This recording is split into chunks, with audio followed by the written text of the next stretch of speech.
Alafia, peace and blessings, Oboro, Oboye, Aboshi, Shay. Ladies and gentlemen, welcome to another episode of the African Spirituality Experience. I am your host, Orisha Gbemi, and we are joined by our distinguished community elder, Oloye Baba IFA Karade. Alafia, Baba, what's going on with you? Dadani, everything is well. Abo ato, worry. Okay, worry, wofun. I'm feeling dangerous, bro. Feeling dangerous, and that's not a bad thing because sometimes you got to be dangerous to unshackle the chain. Sometimes you got to be dangerous to, confront, the obscurity to tear and rip apart the misconceptions and lies that have, you know, been a part of the oppressive process. So, my listeners, I love you, but I got to tell you, I'm feeling dangerous today. Dangerous. I'm a grown ass man. I'm feeling dangerous. We're getting ready to throw down, and we need to hear from you because you come on, throw down with us. Yeah. So peace and blessings to one and all, and especially to you, Baba Orisha, baby. Okay, for making this possible and for honoring this old soul. Okay, uh, I can't thank you enough. I can't be more appreciative. Nah, Shay. Listen, I gotta take that and I'm gonna accept it and embrace it and let you know I appreciate your appreciation, but I'm gonna throw it right back your way, man. If it wasn't for you, I don't think I'm sitting here today. So Boom. that part, I feel like Got it. yes, sir. Listen, I feel like we got the equalizer in studio today, man. You said you feeling Yeah, man. you You're thinking right. about Denzel and the equalizer. Yeah, Yeah, it's all good, brother. It's all good, man. that's what's up. That's what's up. Well, before we get into it, Baba, I wanted to kind of throw a few things out there. And first and foremost, in true Ishe African Spirituality Experience fashion, I want to give a huge shout out and a thank you to the listeners, man. The listeners, the supporters, everybody who's been rocking with us, everybody who's been commenting, everybody who's been sharing the channel, everybody who's been, just pretty much giving gratitude and their appreciation, man. And it means a lot, And I've been actually checking out a few other brothers' channels this week that, I've been following their work for years and just to kind of see how so many different people are taking this work serious and pouring into our community, and I feel like we're doing it in our own unique special way. But I think for me personally, I think what I really really truly love and appreciate the most is like the appreciation of the people in which we're pouring into our audience, into our listeners, and they really value the information that's being shared. They value your wisdom, your insights, your experiences. And I think one of the things that they value, including myself, I should say, we value is just the true, raw, uncut, just straight, no chaser, no bullshit. Sometimes you got to pop out and show niggas mentality, and I really appreciate that about you, Baba, and the listeners appreciate it about the channel, as well as all of our previous guests as well. So I just wanted to give a shout out to everybody who's been a part of the channel, everybody who's supporting the channel, everybody who's been, giving feedback and live, a lot of appreciation. So with that, I kind of want to send that love and shout out to all those who support and who've been rocking with the channel. And they pushed us over 700 subscribers this week. That's huge. Slowly but surely crossing the milestones that we need to get the channel to the next level. So that's going to kind of open up ways for us to create the community only memberships and to create opportunities to have the channel get to the next level by having private community calls, private live streams, exclusive membership only calls, and a lot of good insight, what I mean. And I seen someone today shouted out the channel in regards to being able to be a part of the private calls, and so we definitely working on that, Queen, and we appreciate your love and support as well. So with that, Baba, shout out to Baba IFA Banga with Irise for supporting and sponsoring the Ashe, the African Spirituality Experience. I want to put that gen up there, that OT, to give a shout out to him because it's a for us, by us OT for those who are in the tradition, who would like to use our own OT to venerate our ancestors, to venerate our warriors, to venerate our Orisha with a truly melanated divine source of OT that comes directly from one of us. So I feel like that's a huge honor and a collaboration and sponsorship within itself, to support Brother Fogbenga, as well as his Elise gin, and for him to also support the channel by, sponsoring us with this gin as well. So with that, I'm ready to get this thing cracking, Baba. All right. Yeah. So we're talking about today, the topic of today, proverbial wisdom and insights based on Ishe and Ifa. Yeah. So when I say that, Baba, what does that mean to you? Well, being that we only got 4 hours to talk about it, I'm gonna try to be concise. All right.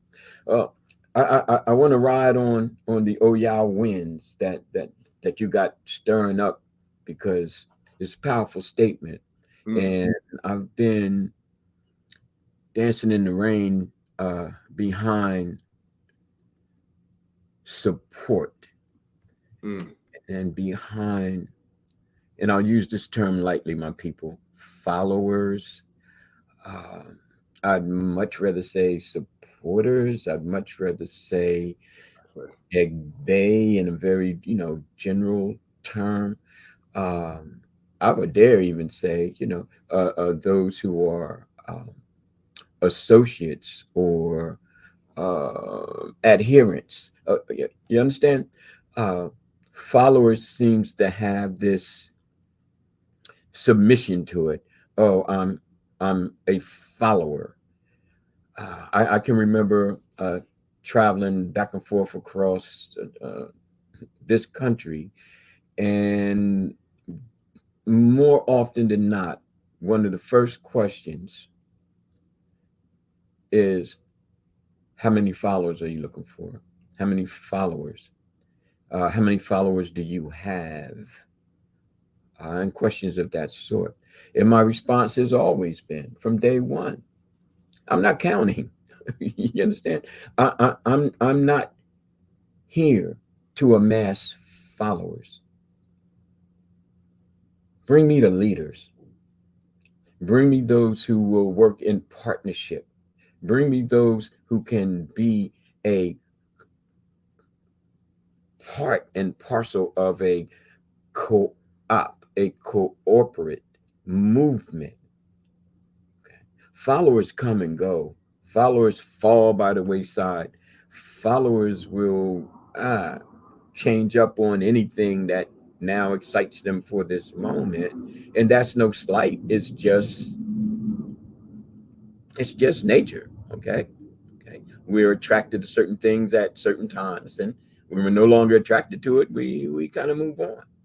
But when you become a part of a movement, when you become a part of a nation building, as metaphorical or as literal as that may, be interpreted, then you're apt to stay longer. You're apt to work harder. You're apt to apply your strength to it.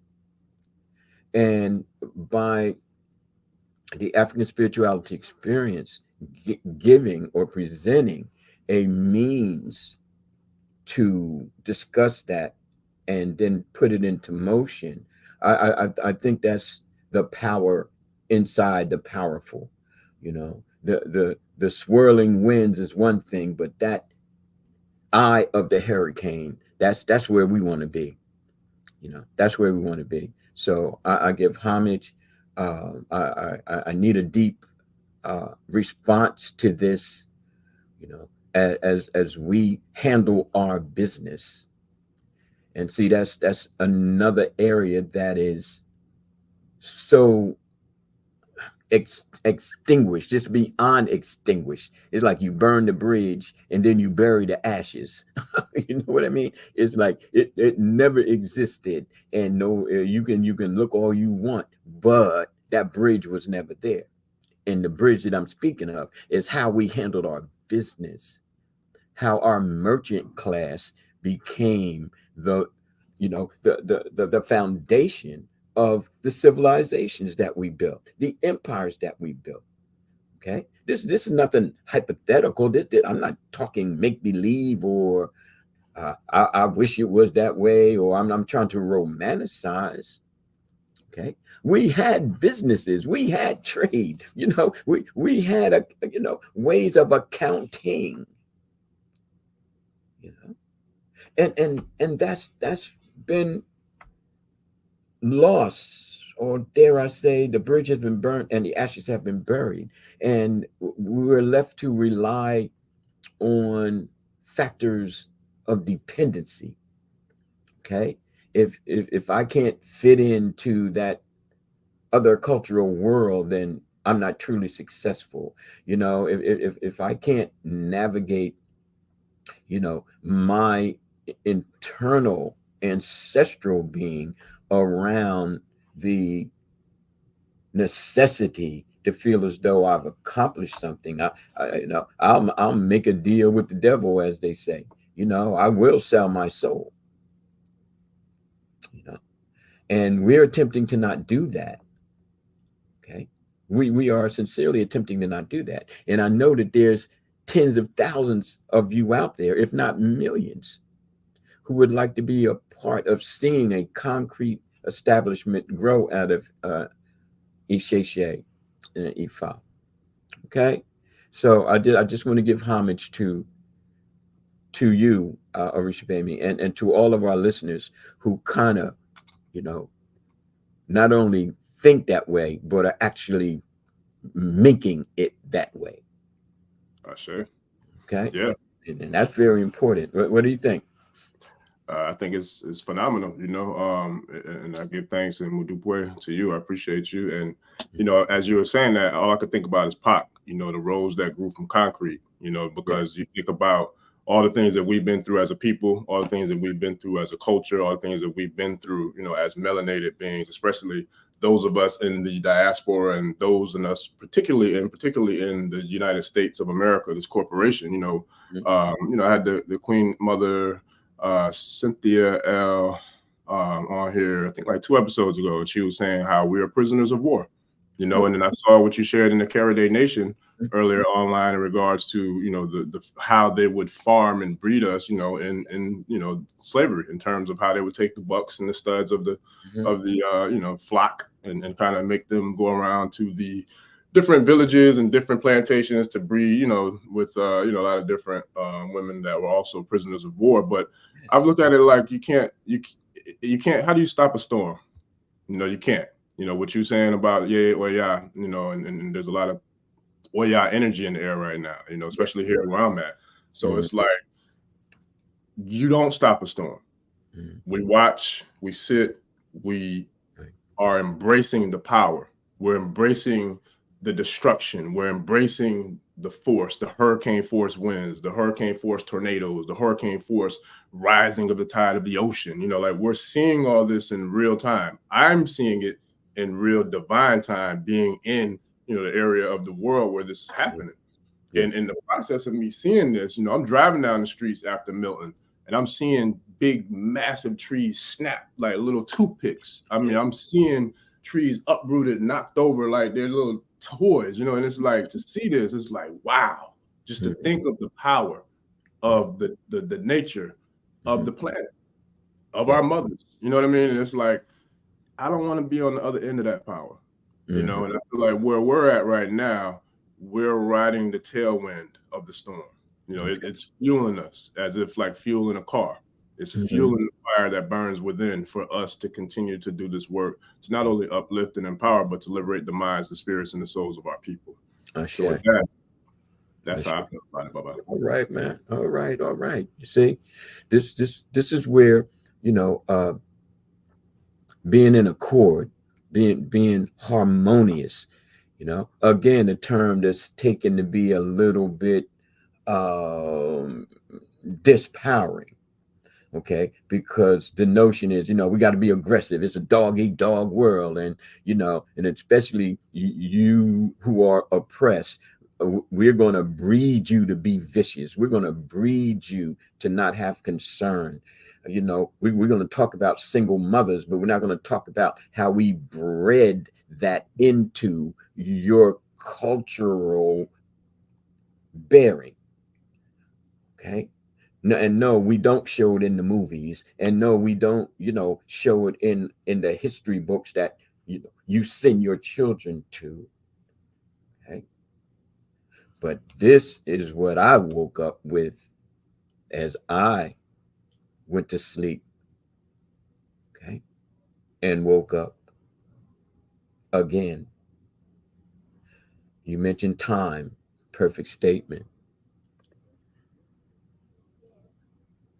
The further we move forward in time, the further back we realize what time has done. Okay? And the manipulation of that and the obscuring of that time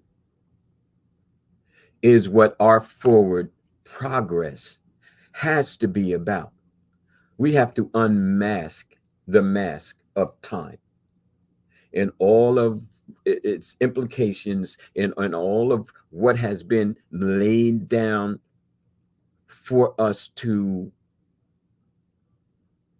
accept. Okay. Oh, accept that. Oh, plantations weren't that bad. Oh, accept the fact that, see, well, you had your holidays and see how well you were treated and all that kind of thing. That's not what was happening. That's not what was happening. And the further we move ahead in terms of our study, in terms of revitalizing the ancestral, facing the epigenetics, dealing with the traumas, kind of, unshackling ourselves from slavery, unshackling self. It's one thing if the government, quote unquote, does it. It's another thing if somebody else says, okay, you free now. But okay, so free. Am I free to free myself? Because you seem to have a problem with that. You're going to tell me I'm free, but the minute I start acting like I'm free and start demanding the freedoms that freedom inherently brings, then we have an issue. And now, if we have to give into that, okay, then there's going to be a backlash somewhere down the road. Okay, we may have given you the right to vote, but now we're going to make sure your literacy proficiency goes down. Okay, we're going to increase police brutality. We're going to backlash it some kind of way because see, that freedom that you are trying to be free in, it's not going to come easily. That deep freedom. Okay, I mean, come on. When people were attempting to practice Ishe after manumission, okay, from all of the countries involved in the New World, it was outlawed. You could be killed. So how free is that? How free is that? You know what I mean? You can't practice your civilized self. You can't bring in. You can't start your own business. The majority of the people who were lynched in this country were business owners. Business owners, and that's fact. Why were cities and towns black run, burnt to the ground? Because they were handling business. They were becoming independent. They were becoming free. And the people who were like, oh, well, yeah, everybody's free. Yeah, okay, until everybody starts exercising what that freedom is. You understand? So this journey that we're on, this experience that we're experiencing, it is a forward moving movement. It has to be, and it has to be concrete. It can't be, hypothetical and abstract and, a bunch of people talking around. I used to go to these panels in these various colleges and whatever. And, I'm the only one sitting there with my little BA that I worked 8 years to get. You know what I mean? Right. And people got their PhDs and blah, blah, blah. And I'm like, okay, well, that's cool. I mean, I am fearless. I'm not intimidated by you or anything else up in here. So you know, and I used to just marvel at the talk about it. You understand what I'm saying? You know, what we should do. And, you know, we're going to set up a program to do this. We're going to set up. Now, mind you, I'm not taking anything away from that. I mean, come on. Okay. But while they're talking about doing it, I'm like, well, I've already established my temple. You go. And I've written a book that's now in 3 or 4 languages that my people are reading, not just folks with masters and PhDs. You know, the work is going into the quote unquote grassroots. Not to mention all the different islands and the people on the globe reading it. You know, I've seen the handbook on so many different websites. It's like, I mean, I would say damn near every metaphysical or any website that I've been on that has anything to do with consciousness, I've seen the handbook on. Even a website I was on, I think I told you about, it was like last year, I was on this website that I came across that sells special crystals, or like they have like a really strong collection of crystals, you know, like healing crystals, quartz, you know, but they had like crystals that are kind of rare, hard to find.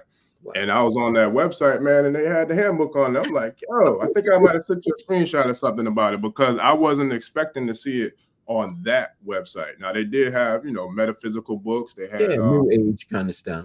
Yeah, like all the books that talk about meditation and healing and all these different things. But they had the handbook on there. I'm like, yo, this is dope. You know what I mean? And then not to mention all the other, you know, people from the Spanish communities, from the Brazilian communities, from, you know what I'm saying, like pretty much every aspect of IFA and Ishe, regardless if it's Kundumbele, regardless if it's Santeria, regardless if it's, you know what I mean? Like, I've seen the handbook in regards to every single aspect of this culture.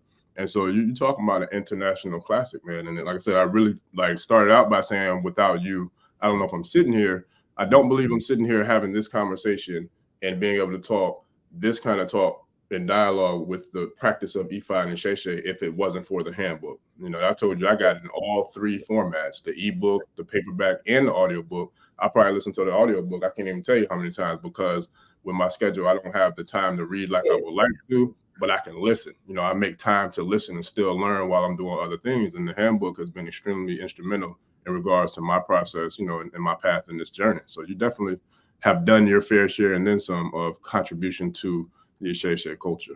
Yeah, and I embrace that, you know, and dare I say humbly, you know, because again, I'm not out, you know, trying to beat this on somebody's head. You know, it's like, this is here for us. Okay, this is literally here for us. And as I've traveled I'm walking down the streets in Bahia, and somebody recognized me from a picture. I'm freaking in the Netherlands, you know, they're calling me to come talk, you know, behind the handbook, you know, and a few other instances right up to a couple of months ago where I find out that people are printed it in Spanish in Argentina, you know. And I had to contact the publisher and was like, yo, what's up? Well, how come I'm getting my foreign rights royalty up in here? What's going on? You know what I mean? Because I'm handling business. Yes, sir. And you know, it kind of pains me to say this, but sometimes, you know, it seems like we get a little shy when it comes down to Black business, when it comes down to, you know, pulling together and making things happen. You know, back to the crab in the barrel thing, back into the one up thing, back into the, well, I got position, but I don't want nobody else in this position. You know, I don't want my position. I deal with that even on a college level. I mean, just so infantized with degrees. I'm like, please, you know, you're talking to a veteran of the world. Okay. So what is it that stops us? And then when we go back, and as I shared in the earlier one of the earlier podcasts, you know, seeing what's unseen. Okay, seeing what's unseen, and part of that unseenness is that track record of how we handled business. We can talk about commitments and marvel at all of the artifacts and the metu netir and the netirs and all that, but I really hear about trade. I really hear about the monetary system. I really hear about the merchant class. Okay, all of that is not important to those who continually push, okay, the ancientness of everything. Okay, what was the merchant class of command? What was the merchant class of Oyo? What was the merchant class of Benin? You know, we're talking about empires here. We're talking about civilizations. And there's not one mention of mercantile. Mm. And so it's a self-fulfilling prophecy. You will not be a merchant class in this country. Mm. Because as we've shown you, if you get too uppity, we're going to burn your shit down. Mm. Black Wall Street. Yes. Rosewood. Exactly. Mm-hmm. Okay. The move movement in Philadelphia. I don't know if people know about the move movement, but we can go on and on and on and on. Down in North Carolina. Mm-hmm. Wilmington, you know, and we'll burn it down and walk away. Ain't nobody going to touch us. Mm-hmm. So much for the legal system. Allegedly. Yes. Some folks out there can touch that. Yeah. Because see, everything is free as long as we control it. Mm-hmm. So then I question whatever definition of freedom you are hyper and superimposing upon us. Whatever that term means has to take on a different meaning for us in Ishe and Ifa. Because if not, we're just, we're just on the stage.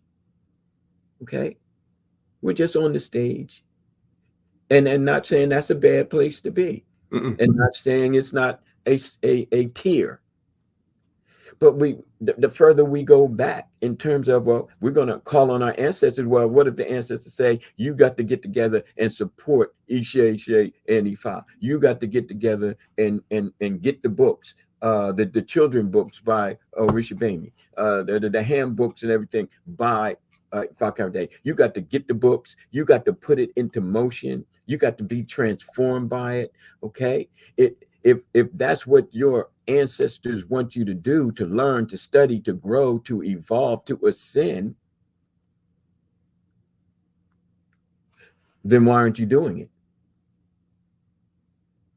Because it's easy to say our ancestors did this, but again, you don't even know what your ancestors were doing, because A, you got so many, and B, you're not really stripping back what has been injected and forced upon we.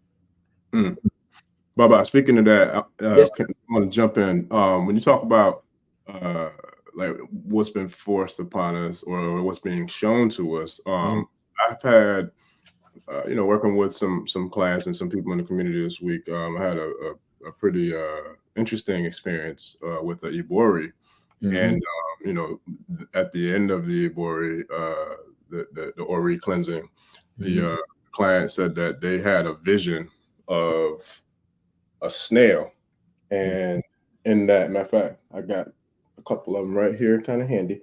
So in the vision of the snail, and that was probably hard for y'all to see with the size of the snail. It's small, but matter of fact, let me see if I can get a big one. But in the vision of the snail, the client said that they saw the snail, and then they saw like the circle, the sacred geometry circle. And then from there, it was like the color of blue, and the snail's sacred geometry, I guess, kind of transitioned, almost like kind of like a slideshow, how it goes from one slide to the next. It transitioned into the ocean. And then from there, after that, the next vision was seeing the continent of Africa, but seeing it from the opposite perspective, from seeing it like with the horn facing up, and then the mass of the continent down, which is actually the way that the continent sits, on the real global map. And that was like the visions that came across, at the during the cleansing. So what would you say, spirit, I would assume this is a spiritual transmission, right? What would you say that those visions would have symbolized in regards to the experience that this person was having during this Ori cleansing? Well, first of all, it's deep. It's deep, and it opens up many doors, and all the doors leading to the best of places. Now, let's take what our PKB consists of, our prior knowledge base. Okay. Now, a person from one part of the world, okay, may see snails as nothing much. Okay. And that world doesn't necessarily mean in terms of space, but in terms of time. Right. Okay? But as one immersed in Ifa Sheshe, that snail becomes the container of sand from which was poured to bring about landmass on the earth. Okay. Wow. So the sand is being poured. The color blue, though indicative of the oceans, okay, is also the color that was once identified with Ifa priests. It wasn't always this gold and yellow thing. Right. At one point it was blue. And I learned this, okay, from the Awise Abimbo. So said the priests were known because they would have this light blue thing happening. So I'm seeing the vision from where my knowledge base is. You see? And so if this person is having this vision, then this person is truly an Iyanifa. She has journeyed in her mind back to the time prior to the coming forth of beings on this planet. Okay. Sure. So now, once the earth was, the sand was laid on earth, and of course, what earth, sand, okay. But you figure, where does sand come from? Sand comes from crushed mountains. You see, it starts to open up more doors. Okay? Sand isn't just sand. Yeah. Okay? Just like stones aren't just stones. They were once mountains. Stones don't make mountains. Mountains make stones. And crushed stones. I see where you're going with this too. Look, I don't want to interrupt, but I got some strong followers, but I see where you're going, Baba. That's what I'm saying. So now we have this whole Ifa cosmology thing happening within this Iya, Ifa. And I must say that she's on the course to greatness. Okay. It may take some time for that realization to become an actualization, which is something I'm going to talk about in a minute. But clearly, if her mind can grasp that, and it's not anything she saw, and it's duplicating. Yeah. But this is her ancestral bearing. Yes, sir. She's somebody who needs to be listened to. Listen. I felt the energy during the process. Oh, man. I'm like, yo. I feel it down. I wouldn't. Yo, listen. And then so now when you saying that, I was like, in the moment, I'm like, man, look, that's deep, because immediately my mind went immediately to Obatala with the snail, and then the ocean. My mind went to Imoja, and then with the continent of Africa being flipped in its true form, I'm thinking like, yo, you looking at that from the heavens, because that's how it's supposed to be seen, even on the maps. But we don't see that because of what they've done, in terms of the knowledge and the education and the information that's out there. However, I knew that was profound. I'm like, yo, if you don't mind, I would love to talk about this on the show, because I would love to get Baba's interpretation.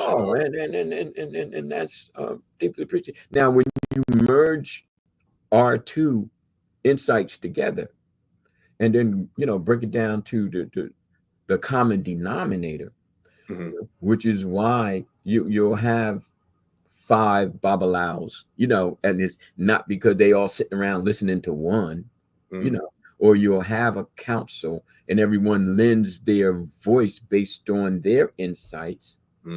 See, and ultimately, a consensus has to be made.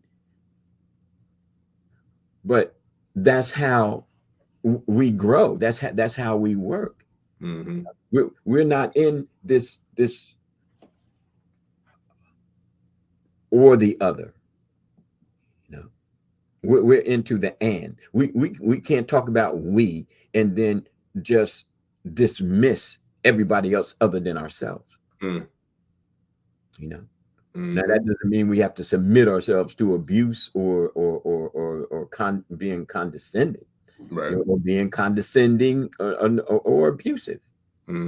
Okay, I mean we have to stay in context. All right. But if I were to say to you, oh well, no man, that's not right according to the IFA, blah blah blah blah. That's taken away from who you are, where you are, and the importance that you lend to the who we become. Okay, so my response to your interpretation is that you spot on. It's all good. Okay, I'm just lending something else to the portrait. But at the end of the day, we can both agree that our sister, she got this. It's powerful. She got this. Oh yeah. And when you went to when you said about the mountains, that that's about as well. You know what I mean? But when you said the sand, I've never heard that interpretation of sand, or that definition of sand before. So the sand is like crushed mountains. That's deep, because that is bringing me to somewhere I was going to wait a little bit later on to go to. But since you already kind of opened the door, I'm respectful, if you don't mind, step right through. So when we talk about crushed sand, mountains, sand being products of crushed mountains. And I know that there's another deity who's extremely powerful that is connected to Shango. And Shango has been here present as well with Yeye Oya in terms of these storms and all the the powerful transformations and destructions, and for the cyclical, sometimes you got to destroy in order to build. You know what I mean? So that's what I feel like. I feel like Mother Earth is going through her cycle. You know what I'm saying? She's cleansing. She's cleansing away all this BS, and she's making way for the new. But with that, and the tie into the mountains, there's another deity who's not spoken upon on a regular basis, and I don't believe a lot of people, especially people who are brand new to the tradition, are familiar with. But that deity, that god, goes by the name of Aganju. So now when we're talking about Aganju Baba, we're talking about the Orisha who's tied to, not only is said to be the father of Shango, but also in regards to his nature aspects or characteristics, he's tied to the volcano. That's correct.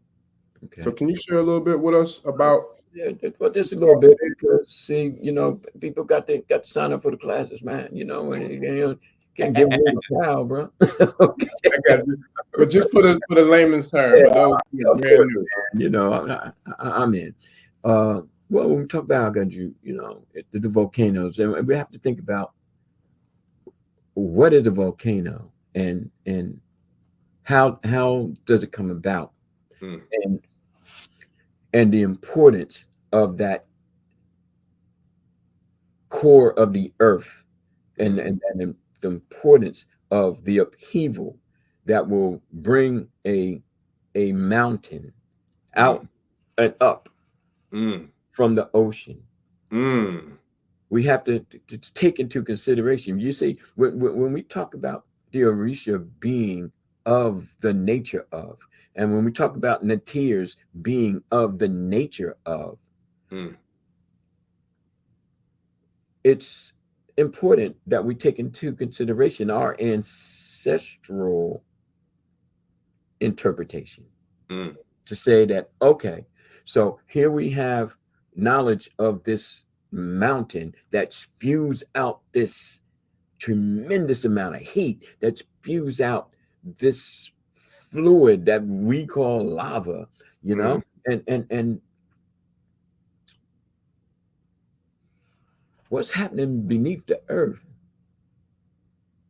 that makes this happen, Mm.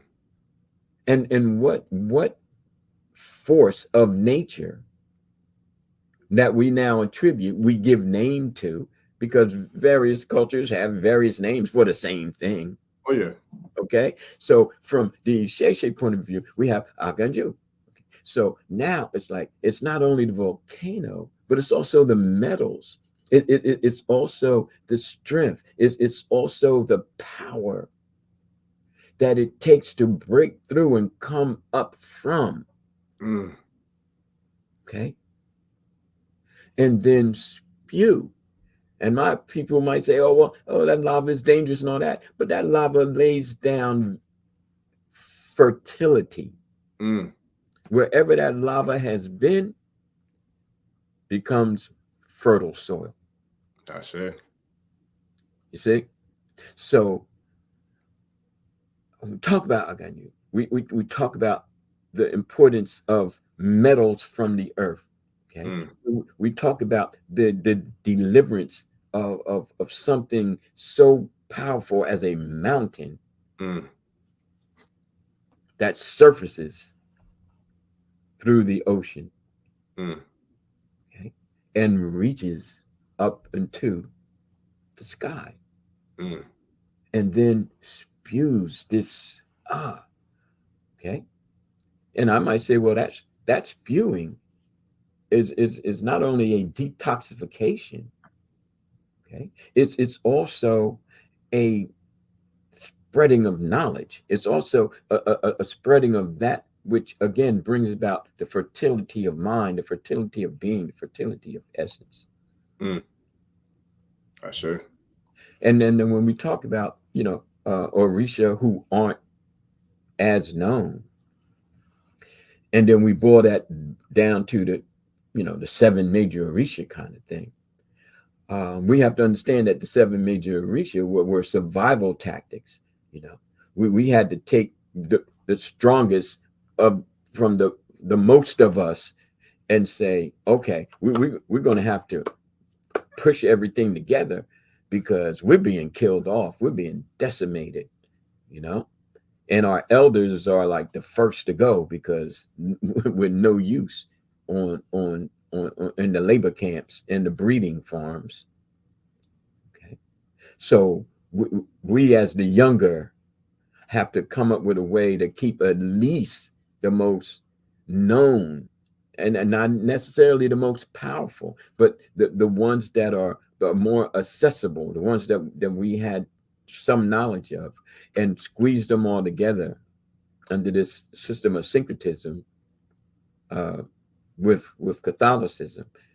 Because we got to remember other types of syncretisms were happening that we don't know, that we aren't privy to, unless we study something, unless we study it in another book.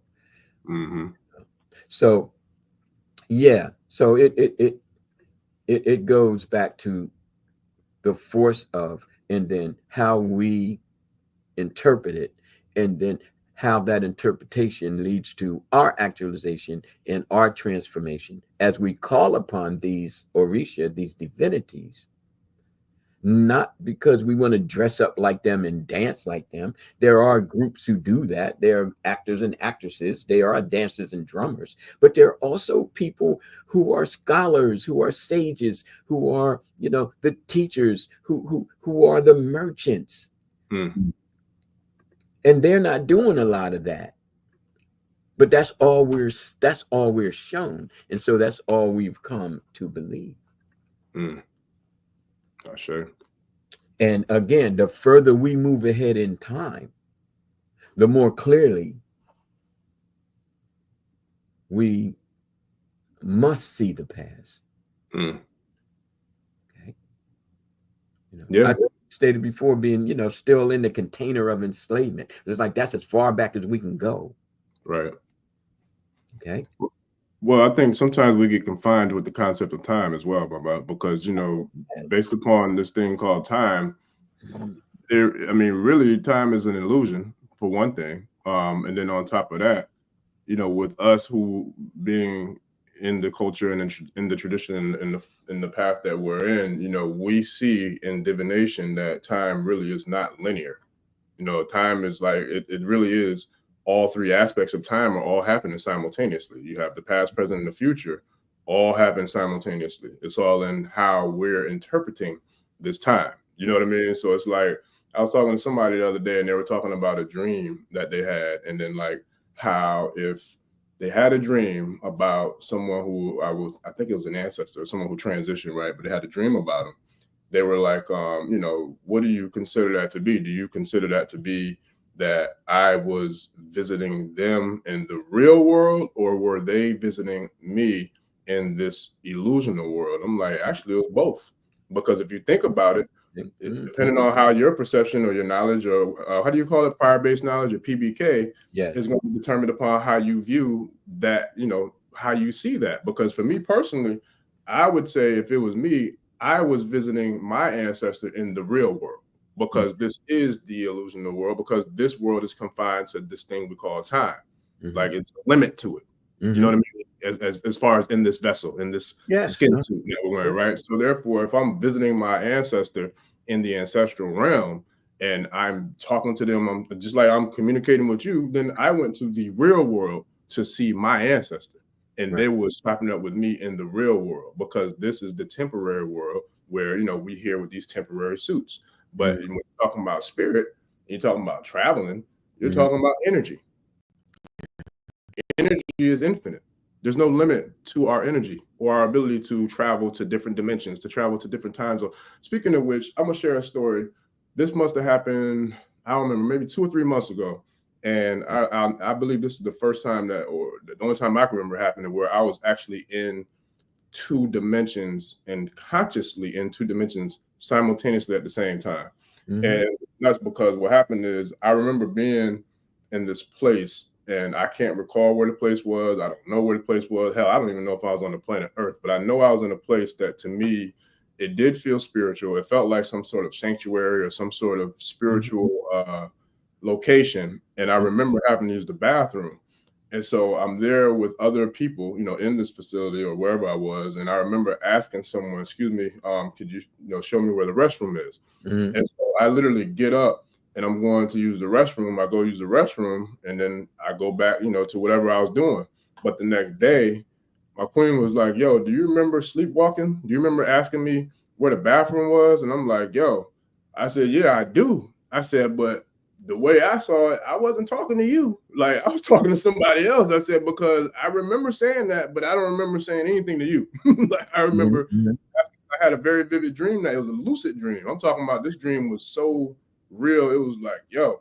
And so like we laughed about it because she thought it was funny. She's like, yeah, you was sleepwalking. Like, you was talking in your sleep. I was like, man, I don't know. I said, man, I feel like I was literally in 2 dimensions at the same time, which had never happened, where I was consciously moving my body in the physical world, but at the same time, my essence and my consciousness is in an entirely different world. And so I'm like, yo, that was deep. That was extremely deep, because I've never seen or experienced anything like that before. Well, let's look at it. You're a Babalao.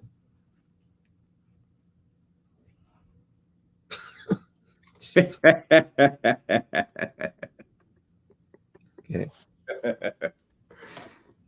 Okay.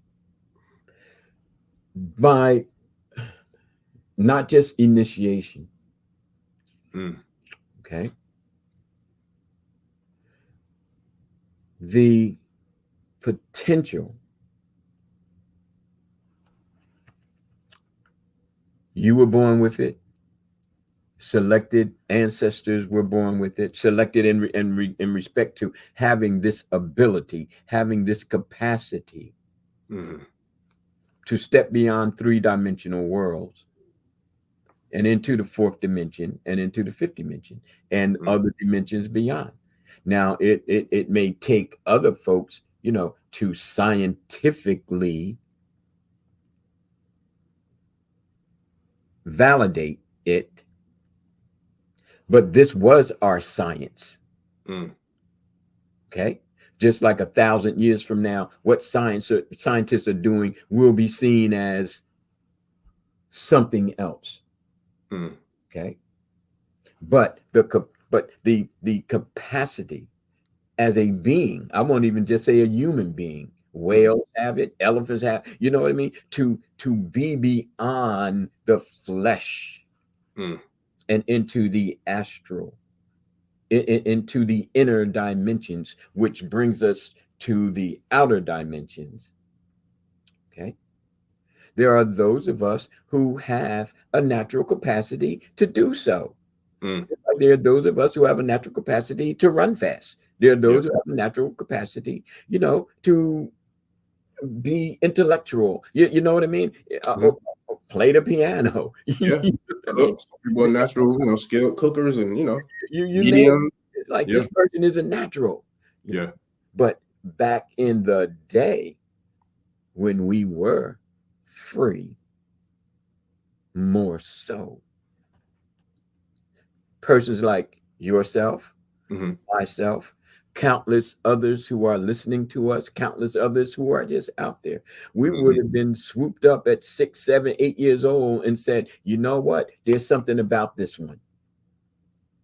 Okay, let's send him to the Ifa priest.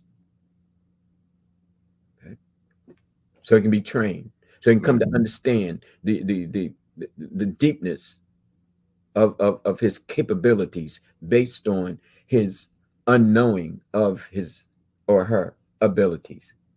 And again, we can draw correlations globally from Shaolin monks, on to the warrior class, okay, of individuals.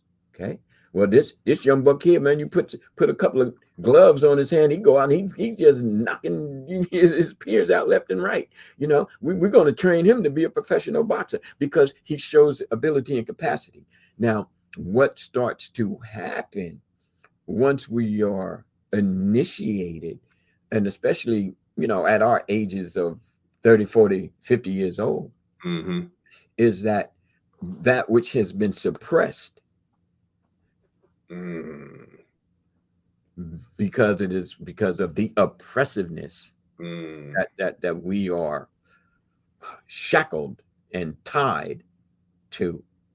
Once that becomes a little bit lessened, we get a little bit of breathing room. We've journeyed to the continent. We're studying ancestral ways. And our inner ancestral spirit is like, oh yeah, oh buddy, we got something for you. You think this ain't for show. Yeah. Okay. No, that's real. And then now our capacities start to manifest. Our potential starts to happen, and we're not made to fear it. It's not a part of the hoodooish, voodooish kind of negative that oppressors have set upon us and continually bombard us with until we ourselves will, oh, well, don't get into that. Oh, the Lord don't like that, and blah blah blah blah blah blah blah blah. Parroting. Right. And those of us who say, well, whoever, whatever, don't like whatever. This is me. This is what I be. Sure. And damn it, I'm gonna be it, because see, this is my life. And we have to take that initiative. And I told you I feel dangerous today. You started this. Hey, get busy on it, man. Get busy on about. Hey, listen. I want the danger.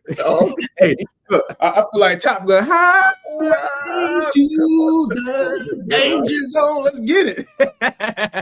I'm here for all the danger, man. That's what I signed up for. So the brother asked, what's the key to traveling to different dimensions? Well, the key is meditation. Yes, sir. I wanted to get to that, but I didn't want to jump in on you. But yes, sir. Yep. The key is settling down. The key is freeing yourself up. The key is not trying to get there, but allowing it to happen. You didn't go to sleep thinking that you were going to have a dream about being in separate dimensions. It just happened. Yep. But it didn't just happen. It happened because, as we've stated throughout these podcasts, is that you are accumulating spiritual stamina. You are accumulating spiritual wealth. You are accumulating spiritual capacity. And hence, you are becoming stronger. That Ishe is like, I'm going to open you up. Oh, yeah. Because that's what I'm here for. That's what I'm here for. Ishe this, Ishe that. Okay, we got it. But what are we becoming as a result of our getting it? You see, we become travelers. We become the voices of our ancestors. We become our ancestors. In full potential. We become the future in this non-linear time. Yes, sir. Facts. And to piggyback off of that, Baba, intention.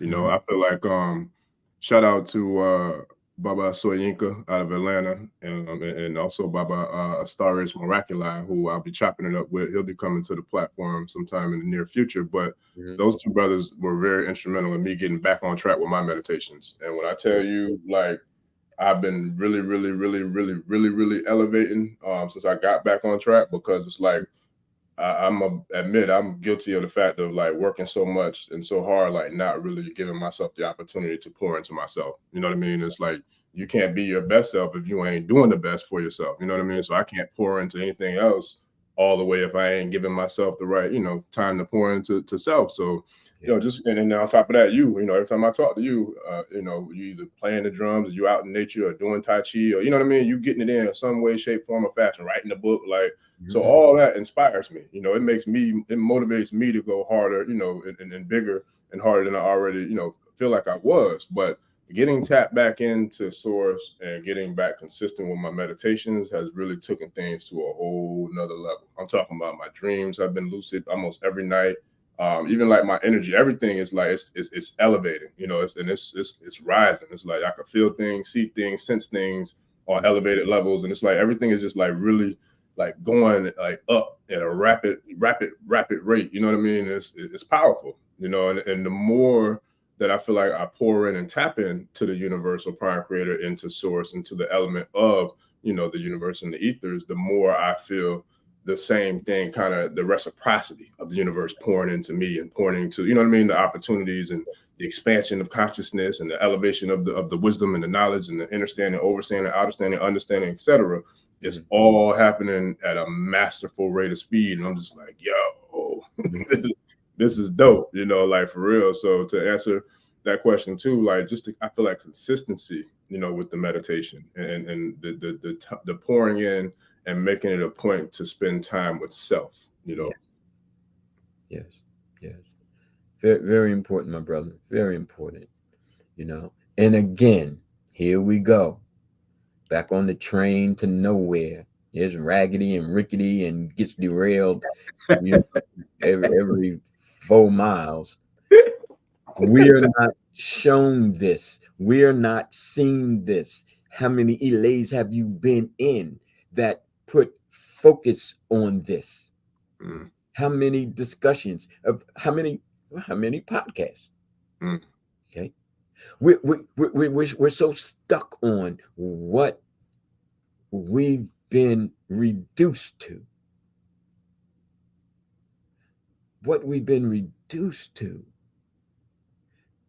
And I'm saying, I'm not going to be reduced. And the stronger I get via my internal practices and coming to understand the importance of being intrinsically motivated as opposed to extrinsically motivated, You know, I can move from within. Mm. Okay. I don't need a whip on my back.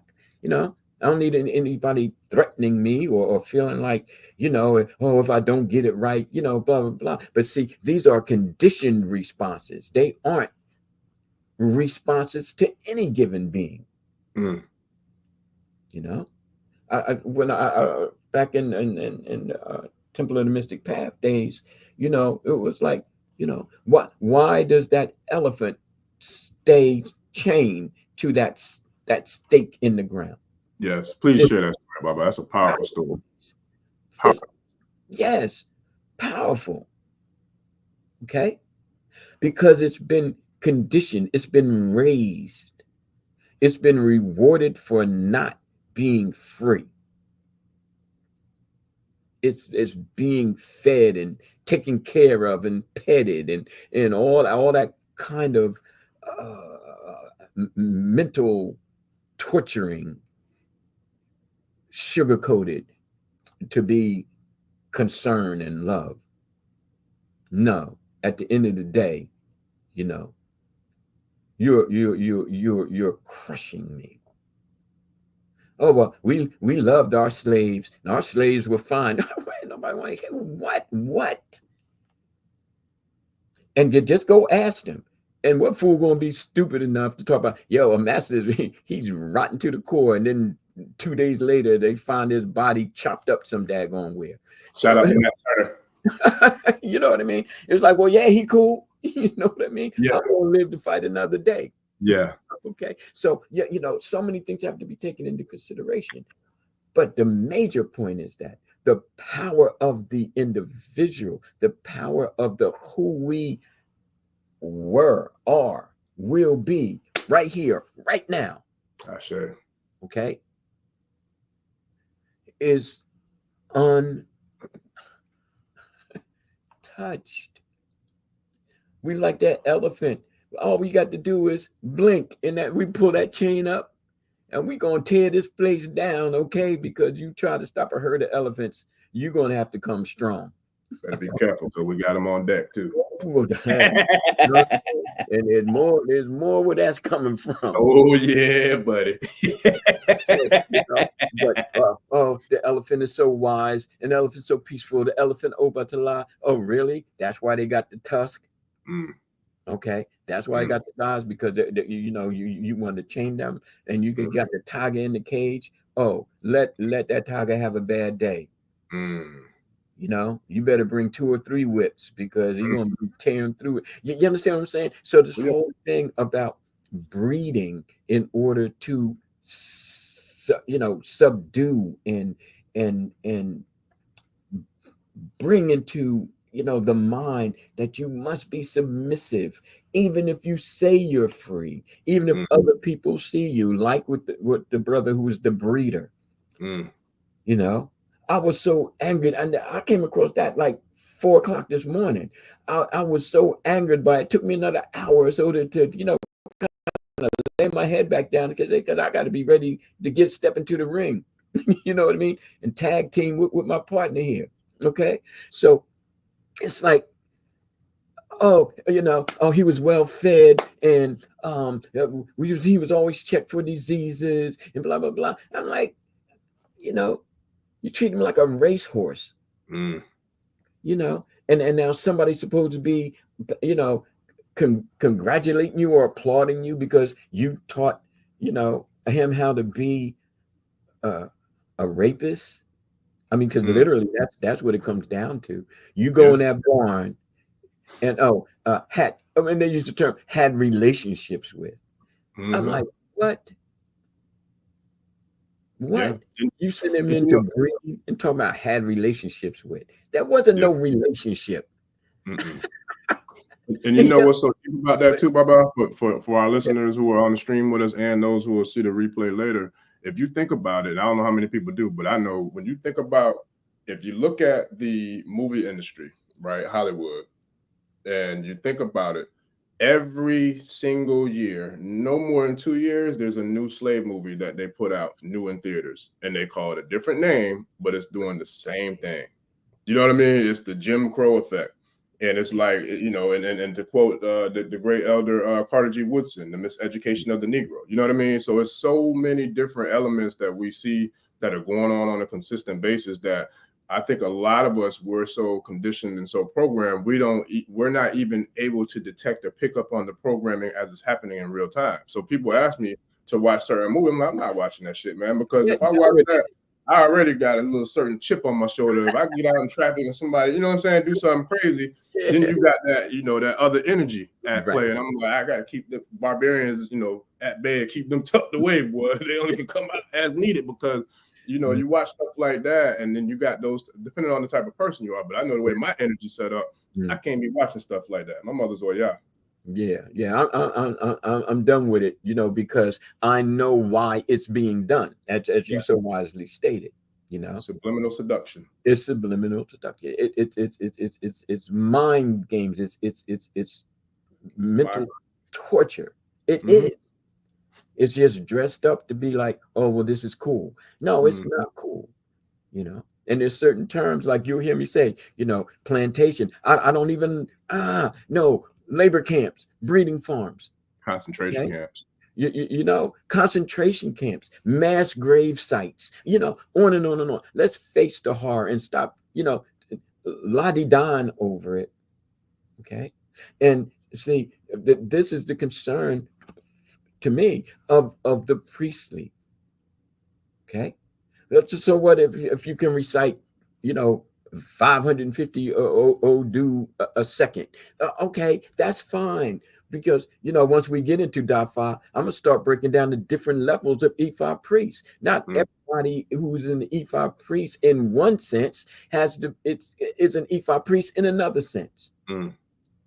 But we so brainwashed and so Eurosyncretized that all we see is what they see. We don't see what we see. You understand? So we're going forward with our momentum, our movement, but time is saying, you're going to change the past. You're going to change the past.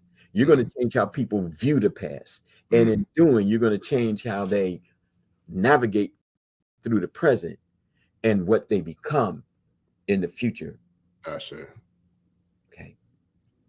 So we have to do this. We have to have these conversations. We have to hear from our people. Our people have to hear us. Everybody just can't run to us for divination.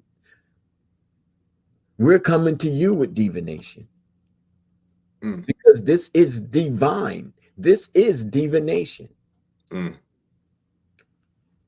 Divine nation. Divination. Nation. Karade nation, the nation of we as a people. If you aren't going to bring nationhood into your divine self, then you're missing the conceptual power of the word. Or for Ishe, the words of power. I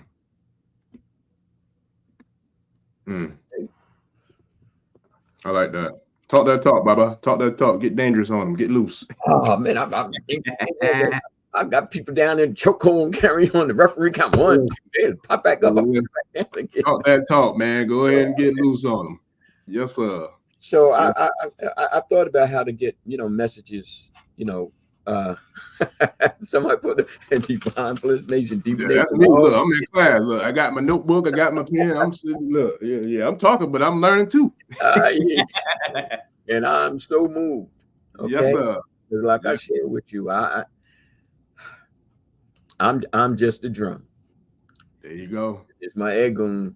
They don't want playing it. It's my Egbe or room. The nation of people who uplift and elevate me, who like I got you say, you are that volcano. You rise up. Rise up. Yes, sir. You know, and you let people know that they can rise up too. Yeah, it's funny because when you were talking about him, right, I got this crystal, right? It's a dope crystal. And I didn't want to interrupt, but as you were talking about and explaining and breaking down Aganju, I was like, yo, it reminded me of my crystal, right?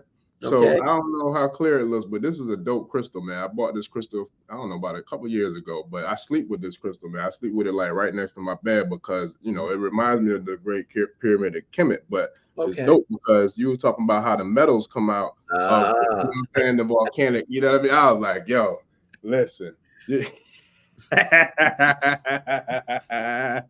was like, boy, Baba going in on them, boy. Going in. oh man, Going in on them. Yes, sir. I don't care how many battles I'm in. Listen, I'm going to battle. I know that's Okay?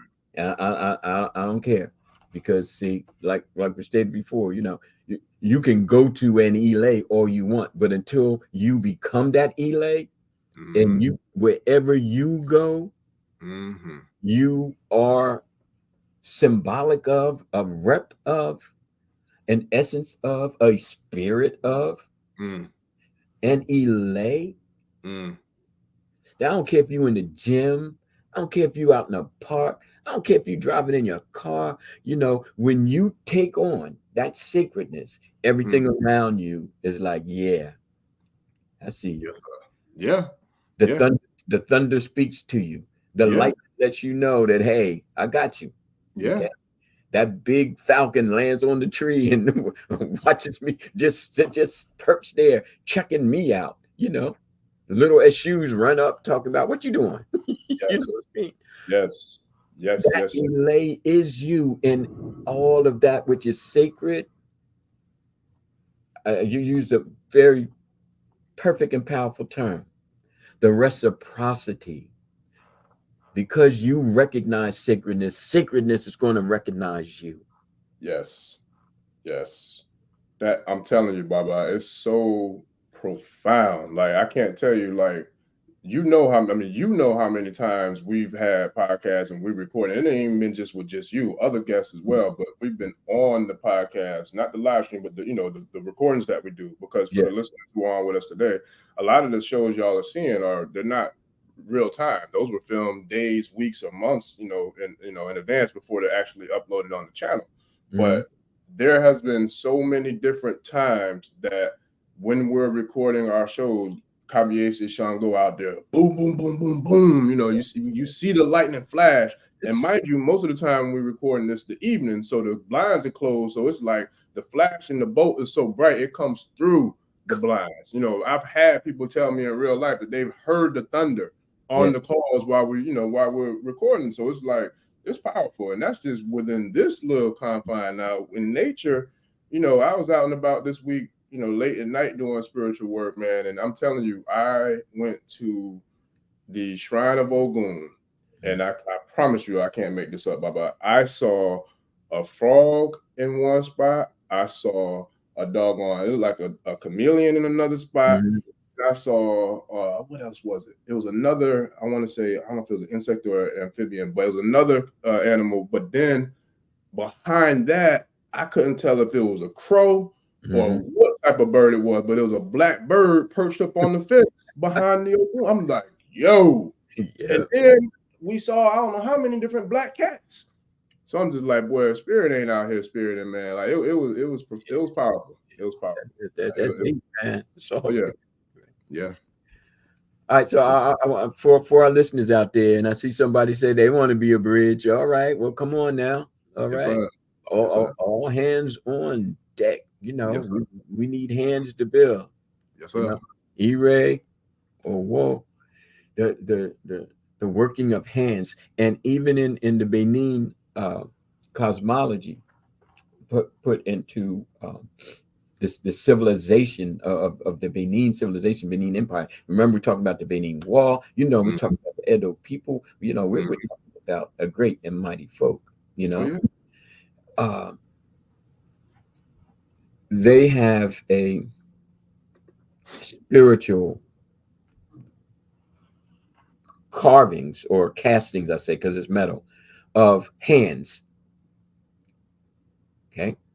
And when there's an individual or group of individuals in a society or in the society who have demonstrated the capacity to build by using their hands, by applying their hands the hands now become a sacred statement. And just like over here, people get trophies and plaques, and all that kind of thing back in the day, and maybe in some parts even now, you get the statue of hands. And I'm like, how deep is that? How motivating is that to an individual who aspires to get something done by the use of their hands? Mm. We don't seem, because see, our emphasis is on the head. Mm-hmm. Okay. And kind of flowery, kind of, again, plaques, trophies, Mm-hmm. and all that kind of thing. But what if you aspire to get something that shows that you put your hands in it? You created this, you made this work. Listen, You're a farmer or a writer, a warrior, okay, or someone who by your hands and the sweat from your brow built a business, a corporation, that mercantile class, mm-hmm. that that we are working to actualize, Mm-hmm. and Facts. and then bring this into reality, man. The actual working of a people, the actual hands building. And again, it's nice to have the lays and worship in the Orisha and the shrines and the divinations and the ebos, the readings and all that kind of thing. Yeah, but that's a part of the totality. Mm. And even that part is under scrutiny because it's been so Catholicized and westernized, and we've been raised to be Christians and Muslims, and explores. Yeah, but it's like, okay, but like I shared in one of the past ones, because I'm not into syncretism, I can see us more clearly. My ancestors can journey beyond that. Those ancestral cells, they're like, okay, we got that. Okay, but look at all this. Look at all this. I can see clearly now. The rain is. And the importance of that is because when the rains come down in certain ancestral prior knowledge-based PKBs, it's like that rain becomes sacred. Ishe. Because the waters from the earth go up, cool down, evaporate, and come back down. They say that's an ancestral state, man. Okay. And it's the rains that help to create the mountains and which became the stones, which became the sands. Because when the earth was so hot, guess what cooled it down? When the earth was just a flaming ball, it was the rains. Yes, sir. Okay, the rains created the oceans. The rains, brought it all together. So our ancestors are like, they peeping this, and they're like, yeah, you see, there's power in the rain. And now science is saying that in every drop of water inside of our bodies is a total memory of our experiences. Water has memory. Total recall. Yes, sir. And what's funny, Baba? I didn't mean to cut you off, but what's funny is I remember it was a while back now, but one of the shows we did, you mentioned something along those lines, and if I'm not mistaken, you made a statement or a quote with something along the lines of, "And every drop of sweat is like the memory of our ancestors or ancestral DNA," something like that. I don't remember what it was, but I remember a troll came through and made a little slick comment or remark on it, and I had to kind of go at him and let him know, like, man, first of all, you need to know what you're talking about before you start talking.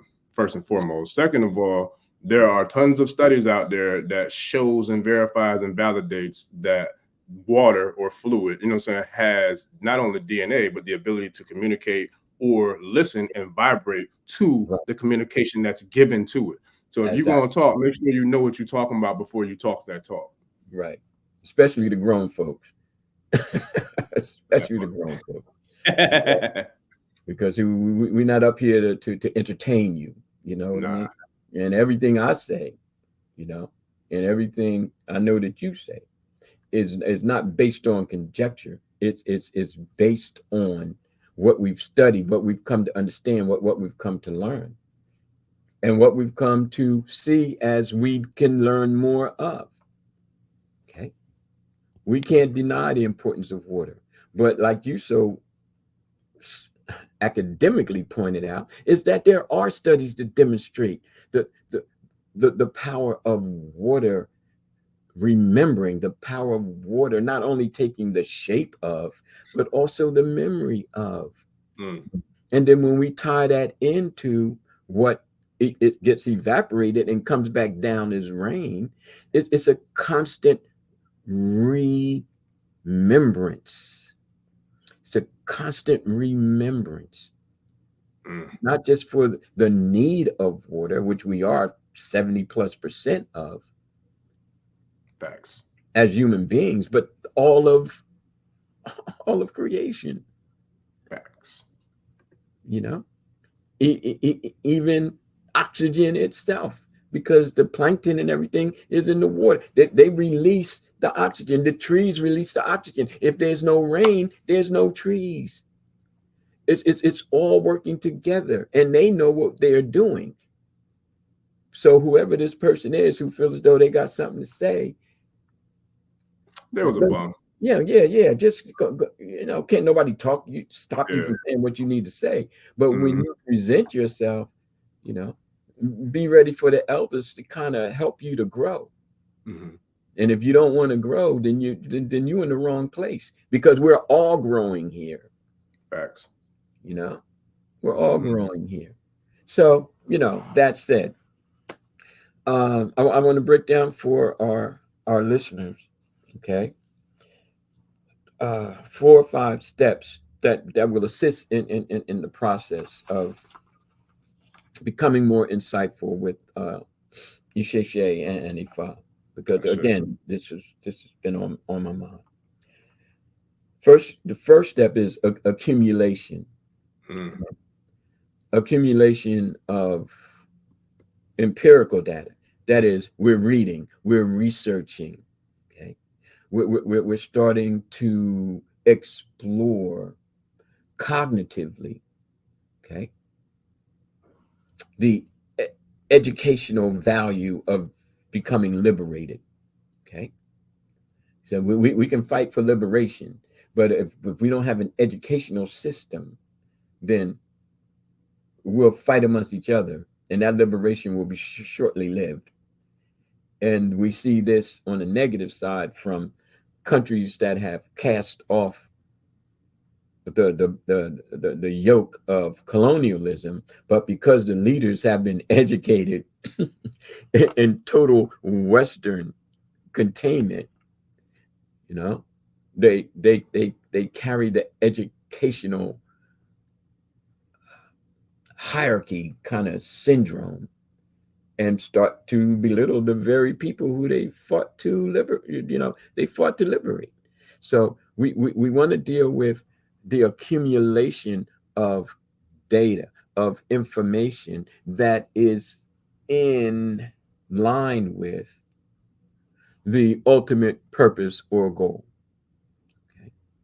So if I'm studying to be a heart surgeon, okay, I might not spend a lot of time on people's feet. Okay, but I mean, there's other material that you need to work on if that's your ultimate goal.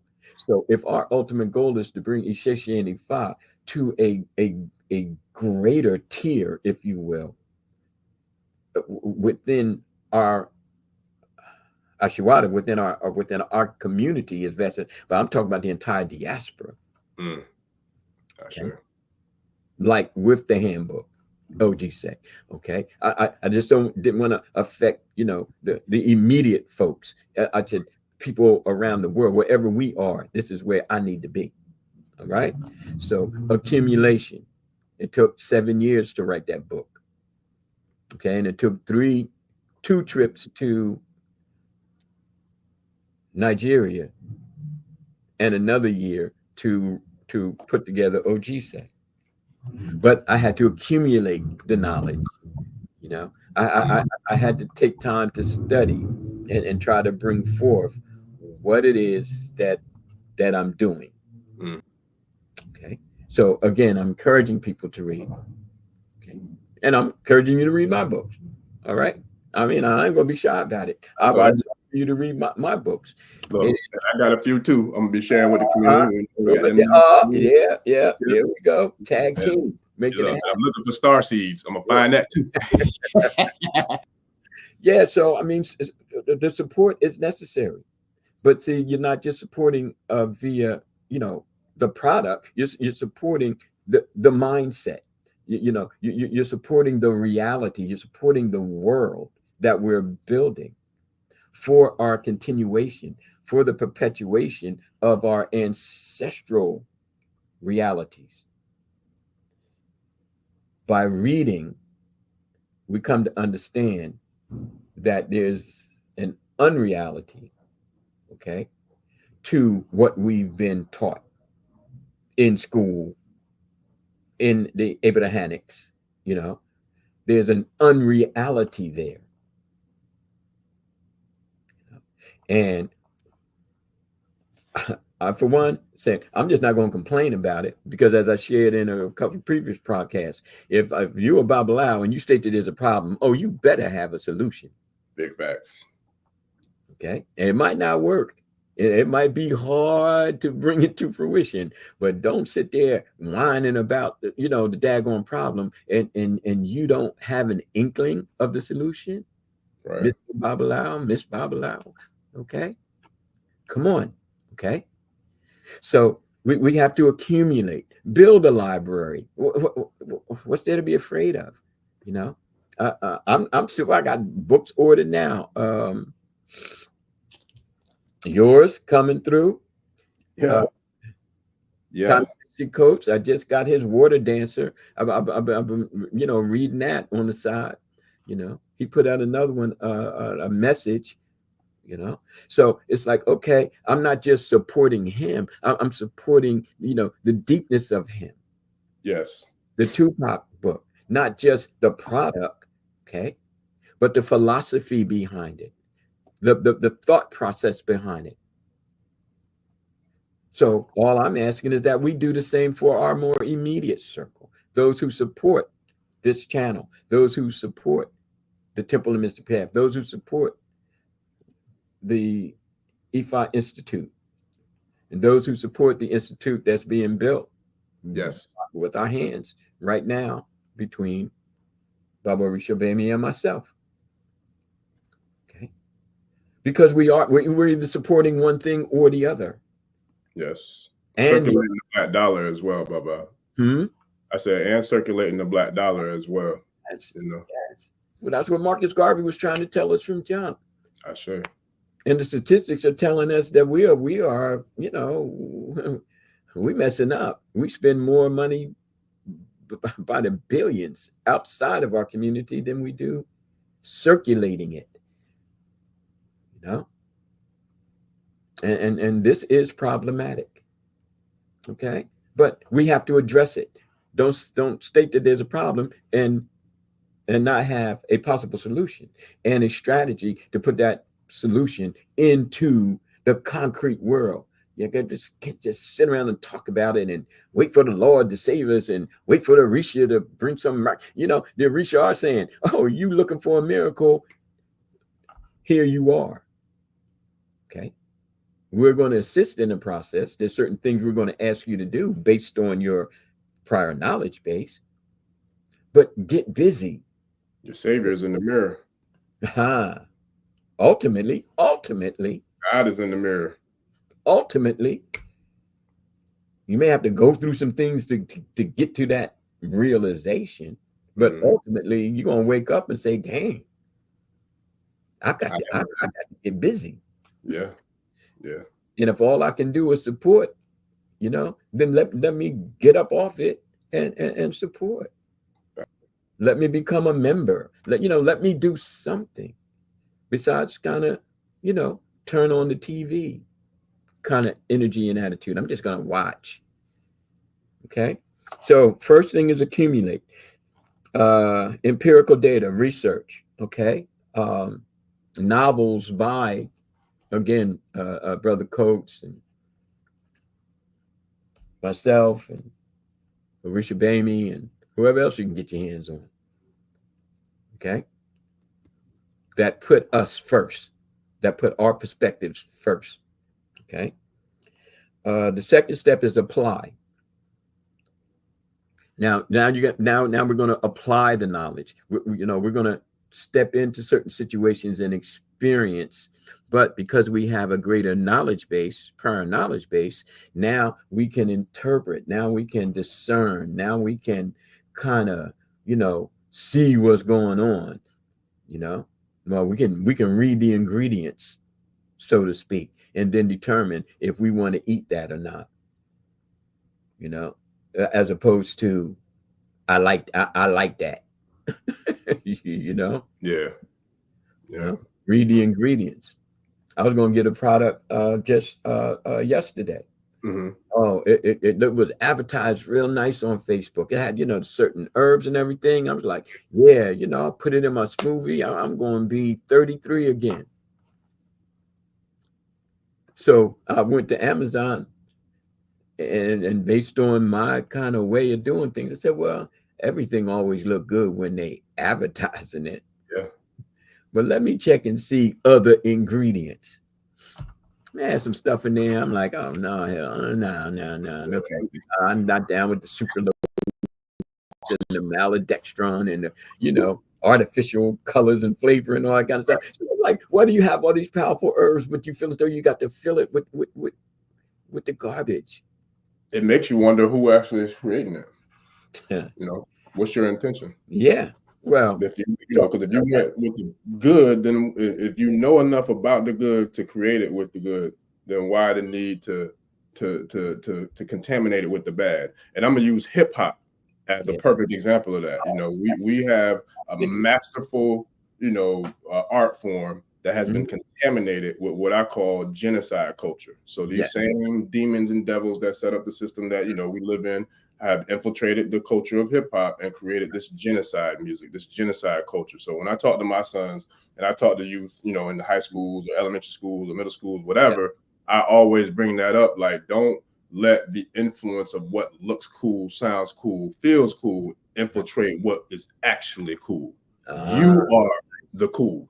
Yes. You are the power. You are the source. You are that dude. You are that gal. You are that young king. You are that young queen, because this other bullshit they talking about, that's set up and strategically put into your ears and put into your inbox or put into your YouTube channels and your social media feeds to eliminate the God factor that's within you, to help you to want to destroy the God factor that's within your fellow brother or sister. So now if we're going to do this, let's do this the right way. I love hip hop, and the way our hip hop was different from this hip hop. And that's why you don't hear that hip hop on the mainstream no more. Right. What comes to mind, man? Oh, and I was yes. Okay. Thing. Came across this piece, man, where it said that the ears are like wombs. Like what? And then they drew a picture of a baby cradled inside of the ear. And it fit perfectly. I'm like, okay, all right. I'm rolling with this. So I like that. The overall message was that just like a child, whatever we hear has an impact on what we become, how we see ourselves, how we see the world, how we see everything. It said, so take care, not only in what you say, which is, kind of the general kind of notion, speak well and, but also take care of what you listen to, what you hear, because that more so is a determining factor on what you come to be. Yeah. I'm like, Programming the subconscious mind. yes. I'm like, okay. So, like the food thing, I'm like, I'm going to be so concerned about what I eat and not be taken by the commercialism of it all. Okay. And being that they have to put other ingredients in writing, then daggone it, I'm going to read it. You understand? I'm going to read it. And if it's not to my liking, if it doesn't lend to my longevity, nor my acuity, it may have a lot of good things in it that I think I like. But at what cost? At what cost? And then that could be taken down to scholastics, academic work, religions. You know what I mean? That we have to filter and determine what we want of it, how much we want of it, and what's the outcome going to be. Okay. Cause and effect. Cause and effect. Okay. Actions, I might reactions. get a little bit of this and a little bit of that, and a little bit of that. Well, to me, because see, that's what real free people can do. And I'm not going to talk about freedom and then try to enslave you even to Ishe and Ifa. Yes. You take from it whatever you have the capacity Yes. to take. Nobody's judging that. Mm-mm. We're just giving you the finer ingredients, the ones without the additives and the toxicity. You know what I mean? We're giving you as much as we can the purity of it all. We serving that Dr. Sebi approved food Yes, for spirituality. that That raw spiritual food, man. That Dr. Sebi approved spirituality. Yeah. So if this is what we're saying for you to listen to, then that little baby or the two twins cradled in your ears, you know, become, as you stated, Orisha Gbemi, not only the conscious but the subconscious, and becomes what resonates with every cell in your body. It becomes what resonates with your DNA, your ancestrals. And this is fact. In case anybody wants to write a little something like they did with the water, you know, let's deal with the facts, because that's what we're dealing with. Yeah. Look, and while we talking about that real quick, Baba, not to interrupt, but I don't want to forget. Here we go. I don't want to forget. All right. Well, I don't want to forget, man. Hey, listen. To all our supporters, our true Ishe African spirituality experience supporters, man, listen. And shout out to the Balogun, Shango USA, in the office of the Balogun and the Ishe post. Like I feel like we made it now, because Baba brought to my attention last night, family, that we got imposters out there impersonating the African Spirituality Experience channel, posting our videos on their channel, saying that they're us and all kind of foolishness, man. I was telling Baba, like, a lot of the people who I follow their work that have large, followings or large subscribers or supporters, I've seen that. I've seen that in every business mentorship program I've ever been in. I've seen it in several other groups or several other, I would say, influencers that I've worked with or was coached by. The fact that when you reach a certain threshold of success, you start to see the clones and you start to see the parasites that will literally try to clone your product or your brand, and they're already doing that with us. So I let Baba know, like, that's something I've seen. Unfortunately, I'm gonna quote my godmother Yeye. The children of success are jealousy and envy, and also imitation. Yeah. So that's what we're having and dealing with now, y'all. So if y'all see it, man, report it, flag it, whatever, because people are out there putting our content on their channels, making it seem as if they're the creators of the African spirituality experience. But we all know what it is. So once again, we appreciate y'all, for the love and support for the real ones. But yeah, that's what we have. Yeah. And this is how we're dealing with it. Okay. We letting our people know. Yes, sir. Right. That the madness is going to be contained and it's going to be handled. Oh yeah.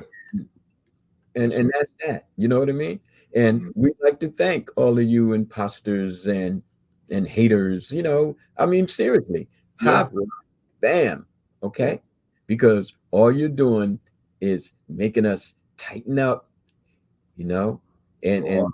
and you're right. And then like the wildebeest, you know, when the hunter's coming, you know, that lion is coming, they tighten that circle. You can bring your ass over here if you want to, you know, Look, because look, see all this presentation by you to this and you to that. Did you see these horns right here? You see man, these horns right here? Oh, listen, we ain't going down easy. listen, And we look, will protect the young ones because yes, they sir. put all the young in the middle, you And know? Ochosi's bow don't miss. Oh, no, well, man. And then this is quick. You know what I mean? And you're not Hey, supposed, Baba, pun intended. you know what I mean? You know, and you're not supposed to see it coming. Man, listen. You know what I Look, mean? and real quick, I'm gonna get off of that low vibrational, but I'm Yeah, gonna share this though because I have to. But go I was ahead. watching an interview with 50 Cent a little while ago, and one of the people in the audience was asking him like, how come he follows up with trolls? Like, how come he checks trolls when they come to his platforms or whatever? He was like, because like I gotta let these motherfuckers know I got time today. So like you want to be on here with the bullshit, I'm gonna put you on blast and like give you everything you want. So here you go, motherfucker, take this. Like Yeah, yeah. I love it though. I was like, yo, I love that. And I'm gonna tell the ones that troll us, I do this for real. I've been chewing and getting on people since the 4th grade, man. I got a lot of experience. So I'm like, yo, I was telling Baba last night, you keep playing, I'll set up a live stream, bro. We can have a stage and let's get to it. Okay, look, I could talk ish with the best of them. I could chew with the best of them, man. I grew up with some certified masters at that, man. So it's like, hey, y'all be careful.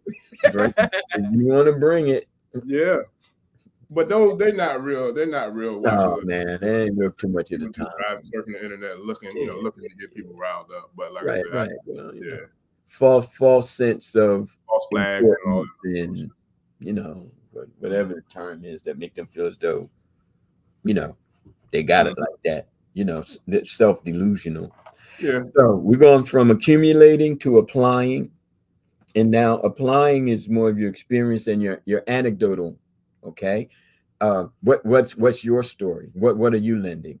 Like say after so many years of me researching and going to different places and peeping this and notating that, and you know, then it was like, all right, time for me to experience being a diviner. Okay, a reader. Let's say start off being a reader, and we'll get into the difference between a reader and a diviner. Okay, and then you know, let me see what it's like to be on the fringes of initiation, and let me try to make sense of being in these dimensional worlds. You know what I mean? And through my meditations and coming to accept the who I am in a world that doesn't accept who I am. You follow me? You know. So in spite of anyone not accepting who I am, I have to accept who I am, despite all things to the contrary. You know? And it was when I started to accept who I am, I started to accept that I've always been a writer. I've always been a writer. Like you said, since the 3rd, 4th grade, people call me, let him go up and read his story. That man, well, how do you write that story? There's something, you know, but no one ever said to me throughout school, to include college, yo, you could be a professional writer. No one. Wow. Because see, we are set to imitate and entertain, you know, and it's like, oh, you know, look at the little black boy, he writes good stories, haha, isn't that nice? You know, a little pat on the back or whatever, get a little A on the card. But no one says, like I share with my students, oh, you have a marketable skill. Oh, yes. You know, you are the continuation of the storytellers. Yes, I sure. And so I'm talking to their babies cradled in their ears. But nobody was doing that to the majority of us in my generation. And still not, Baba. A lot of people still not. Like I listen, I take pride in giving people compliments and also highlighting people's skills or the value that, you know, who and what they are, whatever the case may be, to the point where sometimes I know I've gotten people pissed off with me because I feel like, and I'll never forget, I was on a conversation with a brother about, I don't know, it was when I first started writing and speaking and all that. And I remember talking to this brother, man, and he checked me. He was like, because I pretty much was minimizing what I had done in regards to writing the books I wrote. He's like, nah, man, F that, man. Own your greatness, bro. Like, you doing great work. Own that shit. Like, but he said it in a stern way, but a firm way where it wasn't offensive. But he was standing on business. I was like, man, I like that, bro. I appreciate it. And I've always took that to heart, because now when I see the potential in people, or I see, somebody's skill set or their gift, I give them that same energy, like, yo, nah, own that, man. Nah, you know what I'm saying? Don't minimize or lessen yourself for anybody. The hell with what they got to say or think about you. You do you. You is that dude. You is that chick. Like, own that, man. I'm gonna challenge you on that because I see it, and I want you to own it, and I want you to take it to the top, and live it to, to the fullest that it can, because that's what we're here for, And I don't feel like enough of us give enough of us their credit, and their flowers. And I feel like we need to normalize telling each other we love each other, or actually really supporting each other. Exactly. I got several books on my desk right now from people that I love, look up to, and I'm inspired by, and I have to support the work of those who, I'm inspired by, those who inspire me, those who, I feel like empower me. You know what I mean? So yes. Imagine that, empowering. You understand what I'm saying? Part of that conditioning, part of that continual trauma drama. I've had students say, professor, well, a lot of the reasons we don't like to read because we get tired of reading about trauma. All people being in trauma. It's always the woe is me kind of Black experience kind of thing. And these are 16 and 17-year-olds. Wow. And they've already shut down, not because they don't want to read, but because what's being force fed, those other ingredients. Which actually overpower. Oh, well, you need to be literate, but you also have to take in this poison that's going to kill you right quick. Right. That part. And their internal survival mechanisms is like, oh no, you don't. You just going to shut this puppy down, and you just not going to read at all. Matter of fact, you're going to create a dislike for it. You're going to create excuses to not do it. You're going to do whatever you need to do to survive. And I'm like, I get it. Okay. So again, when I bring in my works, when I bring in your works, and the positivity of reflection, then it's like they reading. Next thing you know, well, I'm going to write a story, something like this based on that. And I'm like, okay, well, make sure you have dialogue. I give them the strategy to do it, but the inspiration to do it comes from people like yourself, myself, Coach, okay, and other books that I run copies off of, and even information that I get from Facebook. If I find that it's worthy and manageable, then it becomes a resource because it's a positive reflection. And that baby in their ear is like, yeah, I want to grow with this. And this brings me to the third one, and that's actualize. So after we accumulate, and then we the empirical data, reading and watching documentaries and kind of getting into it, keeping our own journals, like I put in the Elder Reflections book 1 and 2, where you can actually become a part of the writing experience, the writer. Okay. Your response to a poem, your response to an essay, that I've written and included, where you now you're a part of the book. You write yourself into existence. Okay, is what I've heard Maya Angelou say. Okay, you take the time to write yourself into existence. Don't read yourself out of existence by the materials that are force fed. The lack of representation and misrepresentation, that it's all geared to erase you. Yeah. And she's one of the best to ever do it, by the way. Yeah. So now you have somebody like Maya Angelou who comes along, Toni Morrison who comes along, Gwendolyn Brooks who comes along, and it's saying like, quit Tupac that comes along, quit seeing this as some kind of la-di-da thing. Quit seeing Ishe and Ifa as some kind of, oh, well, we're just doing what our ancestors did. No. If you were doing what your ancestors did, we would have a multi-million-dollar business on every other street corner, and it's all below the radar. Because we don't need to depend on them. Or if you do step beyond and become one of the talented 10th in sports or academics, you take that money like Jaylen Brown and yes, shout out to Brown, by the way. a host of others, some even as soccer players, yes. Kodapisa, ex-soccer player from Nigeria.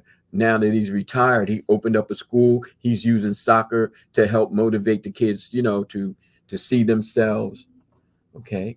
What about our very own Oloye Baba IFA Karade, who's using the game of chess to teach the children in school as well? Yeah. What about him? I heard a little something about him. Yeah, I know that, brother. Yeah. They say he's a little, touched, a little insane. That's why we get along so well. And that's why he's doing what he's doing, because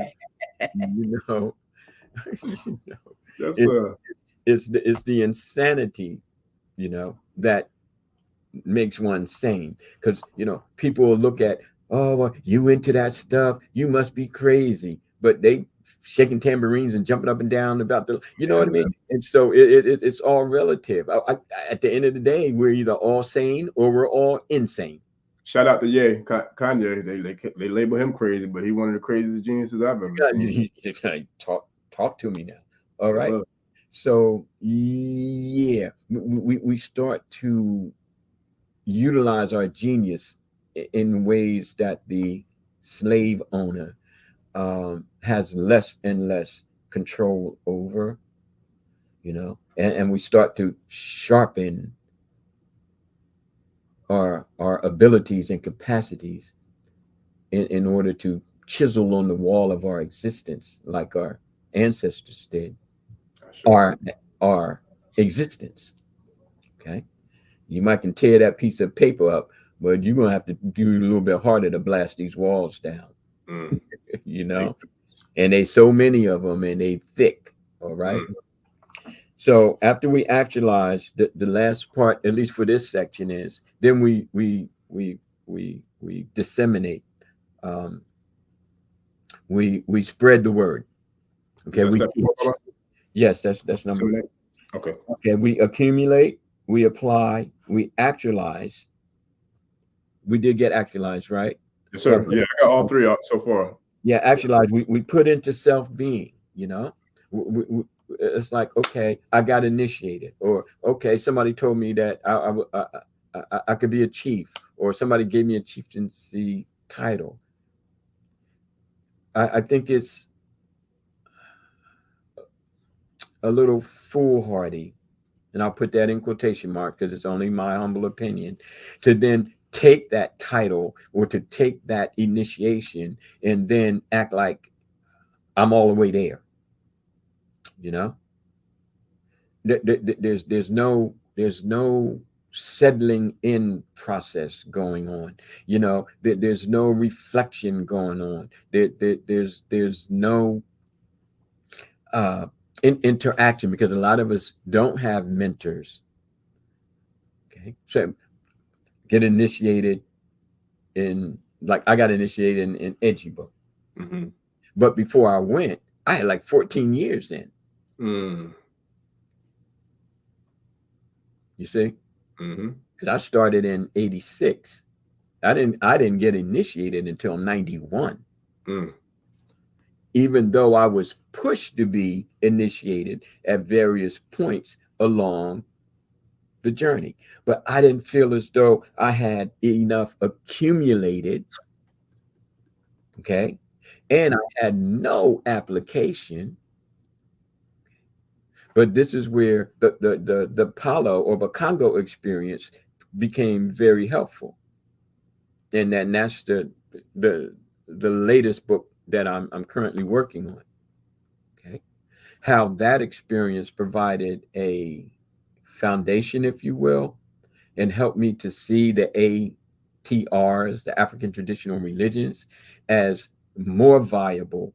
And as I got deeper into it, there was a certain substantiation or validation of more than what the syncretism of Sentinel and Lukumi was being presented, which was one of the reasons why I didn't go ahead and get initiated, because I'm not throwing down with the Catholic saints. I'm just not going to do it. But that's my humble opinion. I never spoke out against it or to anybody or anyone. But if I say that's not what I'm going to do, then that's not what I'm going to do. Right. Even if you want to initiate me, even if you're telling me, oh, you could be a babalao, blah, blah, blah. Again, what's those other ingredients? What's those other ingredients? What's in there? I got to give up the identity of my people. I got to give up the cultural and historical might of my people. Okay. And the opportunity to become the OGC that you exactly. So I'm like, nah, bro, y'all can be all upset if you want to, jump up and down, throw black plates, frog at the mouth, all that kind of stuff I've seen. It's like, you know, you are really only showing me what you were really about inside anyway, because as soon as somebody's not going to do what you want them to do and you feel as though you're controlling them, oh, they will show you who they are. Yeah, Baba, you cook their cornflakes and put them into a tizzy. Oh man. And they went off. And I ain't just talking about one or two of them. And they expected me to fear for my life. I'm not fearing for my life. Me and my life is cool. You know, me and my life is cool. I'm not fearing no man. Okay. Because whoever this is that got me moving like this, I'm loving it. I'm loving it. I'm loving standing my ground. I'm loving moving towards that freedom. I've been working at trying to get these shackles off my neck for a long time. Yes, sir. You know, and when I get them off, then I'm going to be free to decide what I need to ancestrally do to become a part of the 7 generations ahead of me. Yes, sir. Ishe. And no, we're not hearing Ile Ife. We're not hearing Ife Odaye. We're not hearing about Akoda and Asheda, the first disciples of Orunmila. We're not hearing about it. We're not coming to know it. We're not embracing the merchants. Okay, we're not even embracing the warriors, because, like you so wisely put, we are captives of war. Our ancestors were in the majority captives of war. Yeah. But but them captors didn't realize how many warriors that they captured either. Understood. Because we've been fighting man and woman, okay, against the enslavement. And as I just heard on one of the TV programs, that's a little bit more, in tune with the African perspective. One of the characters stated, and then I had to lean my ear in. I'm like, we getting strong up in here in the media. Is that we only take in what we've been shown, but the reality is we were fighting back. We had armies, okay. We had armies, and just because we quote unquote lost, okay, we still managed to change the world with everything else that we've had. Our music, Orisha and Ifa, okay, our mannerisms, everything. I said fashion, entertainment, literature, art, food, you name it. Name something we didn't influence or create. You can't. Athletics. Yeah, I was watching Curry the other day on some basketball shorts. I'm like, see, ain't no other body can do that but one of us. That's something. I love that boy, man. I remember when he was in college at Davidson. I'm like, man, this young dude, he was so small, but I'm like, yo, this young dude, young king is a killer. Like, I loved him because I love to see. I love the root for the underdog too. but I didn't know he was gonna blossom into what he did. Like I knew he was gonna be dope, but man, he even superseded what I thought he was gonna do. Like, listen, I rock with Steph. The boy, I rock with him. I rock, and so apropos, or so such of the alignment that he goes and plays in a Hall of Fame career for the Warriors. Like that's dope. Consider how small he was, underdog. You know what I mean? Like that's it ain't the size of the dog in the fight. No, sir. It's the size of the fight in the dog. Yes, sir. I tell people that all the time, man. Look, you gotta know how to use that size. Yeah, you know what I'm saying? Like that's one thing I learned growing up. You know, going against bigger cousins and people, you know, in the neighborhood way bigger than me used to push me around. You know, all that stuff. It make that size of the dog inside get a lot bigger. You know what I'm saying? You can't control what's outside, but you can show control what's inside. I've been in and out of the ring a couple of times, even back in the high school and stuff. Yeah. And it's like, you know, like, how's he doing? You know, what he's doing. I'm doing it because, you know,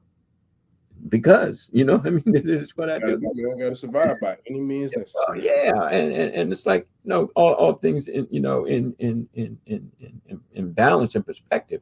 It's like, okay, so there are people who try to defeat us by intelligently, you know, bullying, spiritually bullying, religiously bullying. So it happens on so many levels. But I'm like, it's all good because, see, there are many creatures in the forest. And you can go and try to pet that grizzly bear if you want, you know, or try to hug that porcupine. You know what I mean? Talking like you got it like that. But see, I'm one of the creatures in the forest too. You know, and I know. I'll say it again for the people in the back. There's some people in the back. I'm one of the creatures in the forest too, and my survival skills, and I'm knowing how to distance myself and what distance to hold from certain types of people who want to come across certain kind of ways. Because see, I'm going to survive this. You know, any means necessary. By any means necessary, and I'm going to leave something for the 7 generations. You know, so we accumulate, we apply, we actualize. Okay, we take into our existence what we've learned and what we've experienced. We're just not doing it. Oh, they told me I was a chief, so I'm going to sit around and act like I'm a chief over everybody. You don't really. But they told me I was Babalao, so now, you know, I'm all high and mighty and people got to bow down to me and all that kind of stuff. You ain't been a Babalao for 3 days. You know what I mean? So it's like, come on, yo. All right. Take time to accumulate, apply, and actualize. Because whatever pushed you into getting the position doesn't mean that you've matured in it. Yes.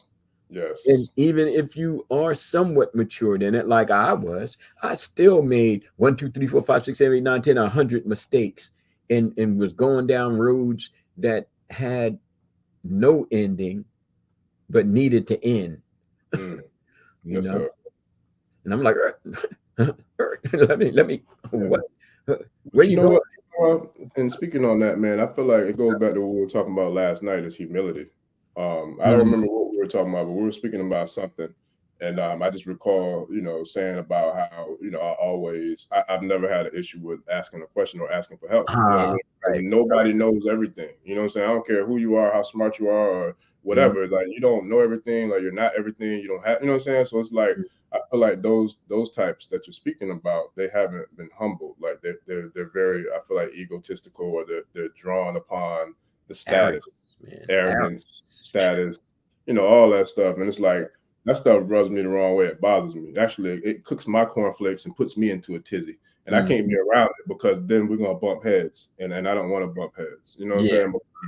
I take pride in humility, because I know my child of godness ain't no bigger or better or brighter than your child of godness. But I also know for goddamn sure your child of godness ain't bigger or better or brighter than mine either. You know what I'm saying? So it's like, that's why I can't mix oil and water, like, or oil and vinegar, with people who have that mentality, because it's like bro, like, you know what I'm saying? Like, what makes you feel like you're that?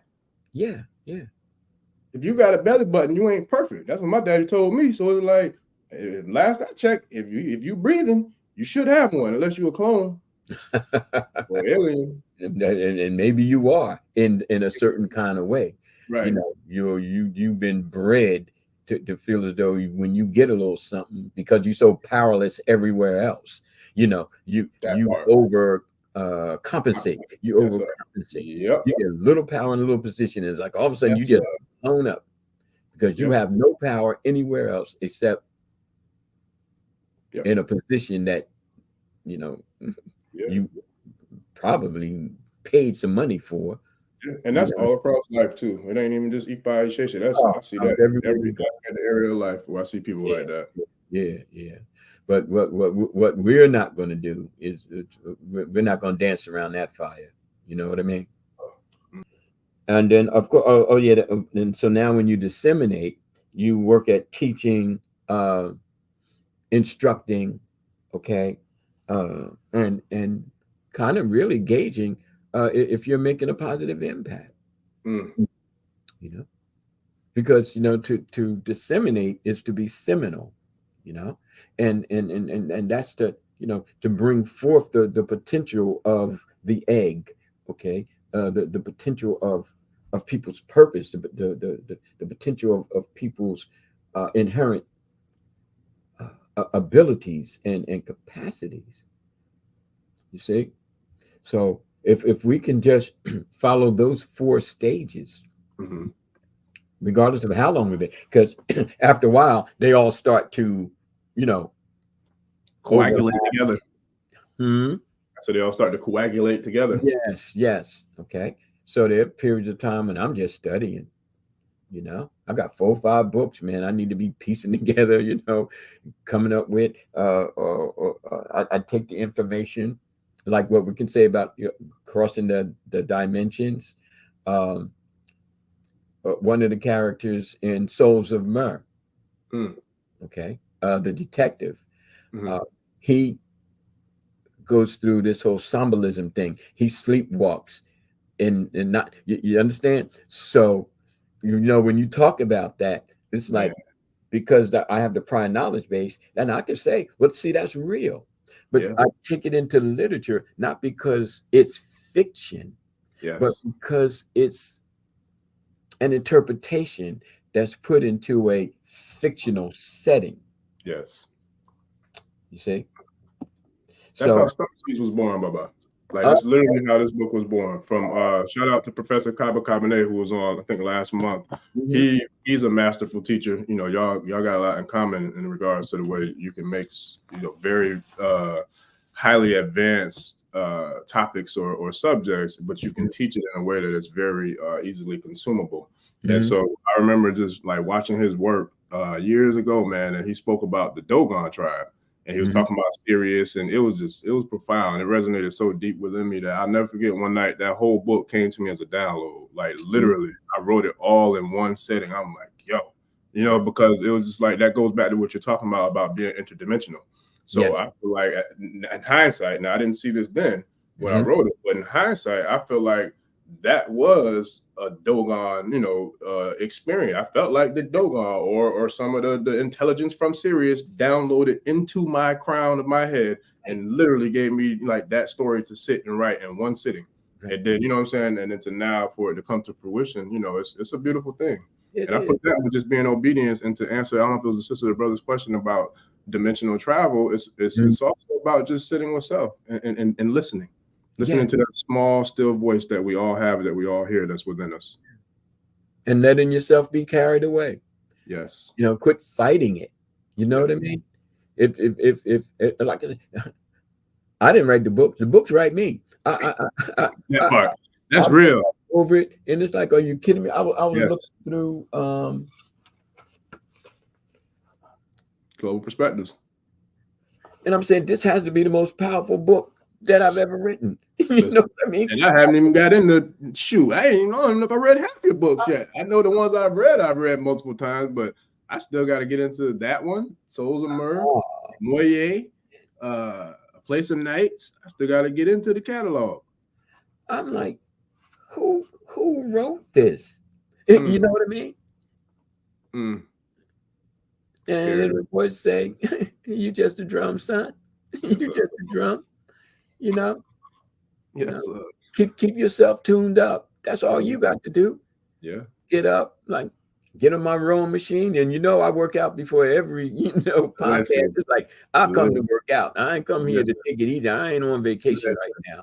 Okay. You see these hands? Okay. We come to get something done. All Yes, right. sir.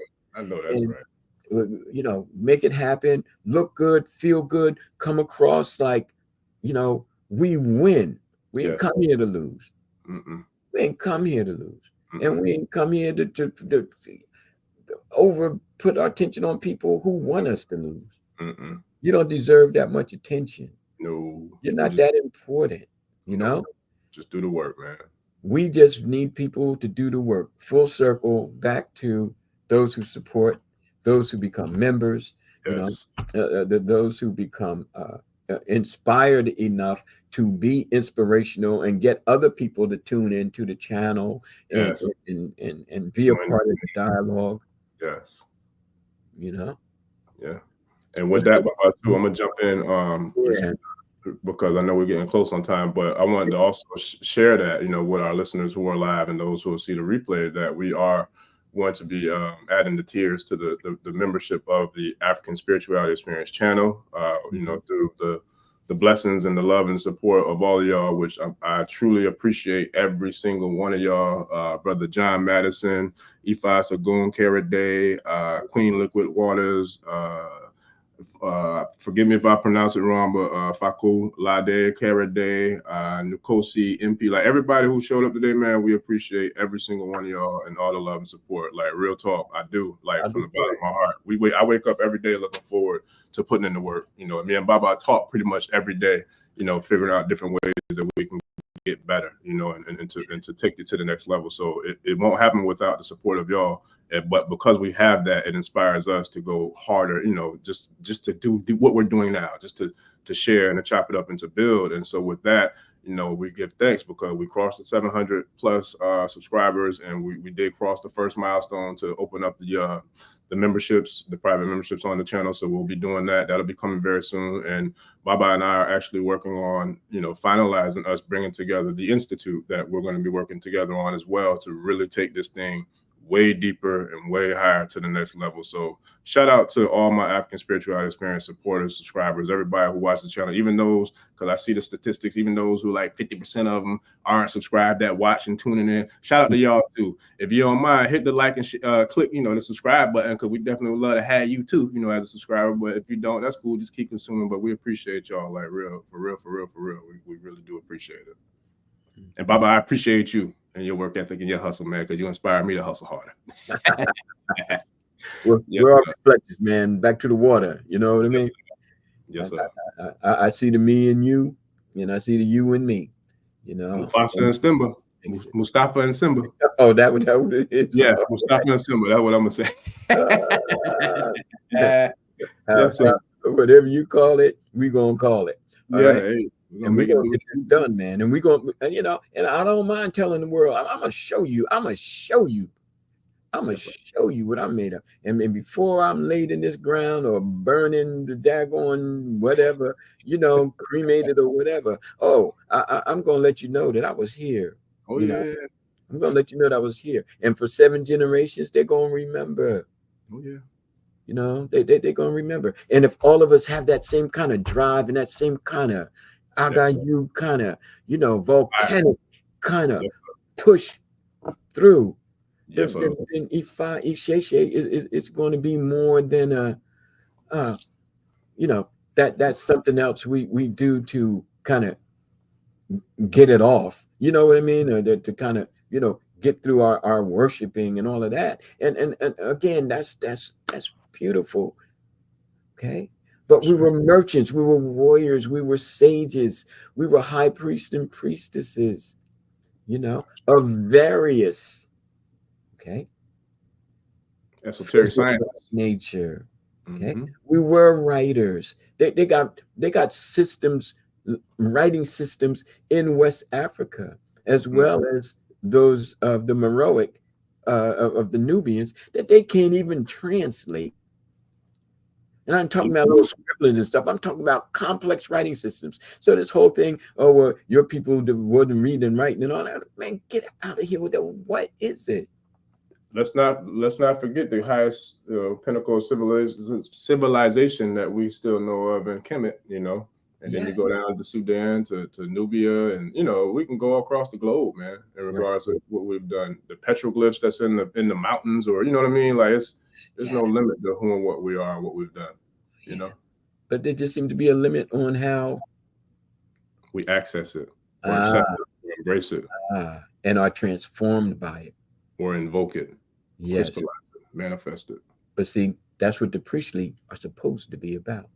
Ishe. Wherever you go in the world, and we can draw correlations all day long. Okay, but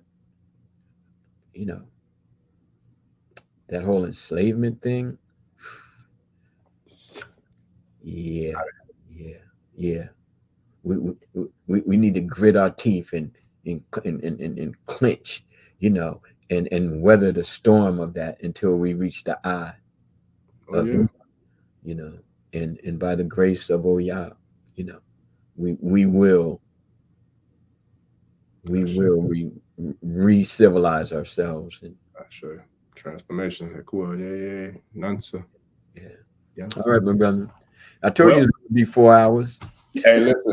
I loved every millisecond of it, man. Like straight up, you already know how we do. Look, live or not, you know how we get it. Yeah. It ain't gonna roll if we don't push it. Nah, we pushing that thing hard, boy. Like real to the limit, buddy. Push it to the limit. But nah, I appreciate you, Baba. It's definitely been a magical Saturday, man. And shout out to all of our listeners, all our subscribers, all of our Baba. They say Queen Liquid Water say you clean with that hat, Baba. Killing them out here, but I like it. Yes, sir. You got the beret, the green beret. This is the olden Benin days, man. They got it from us. Yes, sir. Yeah, man. Nah, I love it, man. And y'all know this is what we do it for. We love it. And Queen Liquid Waters I remember seeing her from the beginning. She's been Thank you, Queen. It's all good. She's been supporting from the beginning. And shout out to everybody who's been here with us rocking, man. We definitely truly appreciate y'all, man. I love y'all. I appreciate y'all, and this is what we do it for. And bye-bye. We ready. We here now. We here now. So and thank you to everybody who joined us, man. You could have been anywhere in the world, but you chose to be here with us, rocking the Ishe African spirituality this Saturday, man. Much love, much appreciation. And we're gonna continue to make it do what it do. And yes, man, we are on the road to 1K. We're gonna knock that thing down too, ASAP. I'm gonna make it a point to start doing more live streams, and we're just gonna continue to do what we got to do, and then we definitely will be opening up the community aspects as well, because pretty soon we'll be able to really go deeper, with the community only calls, especially for those who've been rocking with us, and then we're gonna continue to make it do what it do. So as always, I definitely appreciate all the love and support. Baba, I appreciate you, who you are, what you are, where you are, and what you do, and It's been real, man. It's been real, y'all. I look forward to doing it again, and we'll definitely, be sharing on the community tab when we'll be doing another live stream. But I'm gonna look forward to making it happen a lot more often. I don't want to overcommit myself, but I'm gonna make for sure that we start popping out these live streams a lot more often in regards to just pouring in. So with that, we got a big week coming up next week with some guests lined up that I can't wait to share with y'all. And then shout out to Baba IFA Banga. Y'all check out the website, Spiritual Gangsters, I put in the description if y'all want to get y'all a bottle of the Irise gin for Baba IFA Banga. Shout out to him for sponsoring, the Ishe channel and creating the OT that's, for us, by us in regards to our culture and our rituals and our practices and our offerings. And for those who partake, it's made for that too. But I definitely use it for special occasions when I do my offerings or certain rituals and et cetera. But yeah, man, it's been real. I appreciate y'all. For sure, and we're gonna keep turning this thing up, man. I'm gonna make it do what it do, babe. I'm gonna make it do what it do. We're gonna make it do what it do, y'all. Bye. You got anything for the family before we check out? Nah, man, because it'll take another hour with me, trying to sum it up and pump it up. and get it right. I got all these tag notes and everything. I mean, like, come on, right. We're gonna be here forever. And it's funny because when you talk about like always continuously learning something along them lines, I'm like, yo, every time we do a show, I'm taking notes straight up. Like I'm taking notes and I'm learning. I'm in class and I'm at work simultaneously. Let me share this with you, my brother. I take notes too, yes. Because I want to be sure that I give the best of me, to us. I mean, a lot of times people just sit yak. Okay, got it. There's some regurgitation. We got to do this. And I'm like, yo, man, come on, get down so that people can get with this. You know what I mean? So if this is a movement, then people got to be moved. They got to be so moved emotionally, intellectually. Not just some spiritual, rope that you're going to drag people in, and some, this is our religion and we got to do that. No, because if they feel it, that means that their ancestors are like, Shun is like, the bloodline thing. We waking up now. You're going to want to be a part of this because like they said, like they told me, you really didn't have a choice. That part. Really didn't have a choice. Yes, sir. You just had to let go. Yeah, man. That part. So now I'm going to close on that, but I got more for us next time. That's great. All right. Well, with that, I'm going to shout out to one more, intricate part of the team, man. Someone who, as soon as I got exposed to their work, they made an impact on me that was profound, man. Like I feel like they the illest to do it, man. So shout out to 100, for doing what he do musically. We're bringing Ishe and IFA to the map, man. We're gonna slide this thing out with the IFA by my, by our fellow Babalawo 100. So with that, ladies and gentlemen, thank y'all for tuning in. This has been another episode. I'm your host, Orisha Gbemi. Shout out to Baba IFA Karade for coming, doing what he doing, dropping those mic drops, doing what he do. We'll see y'all on the next episode, family. We out. Thank y'all. We out. Peace.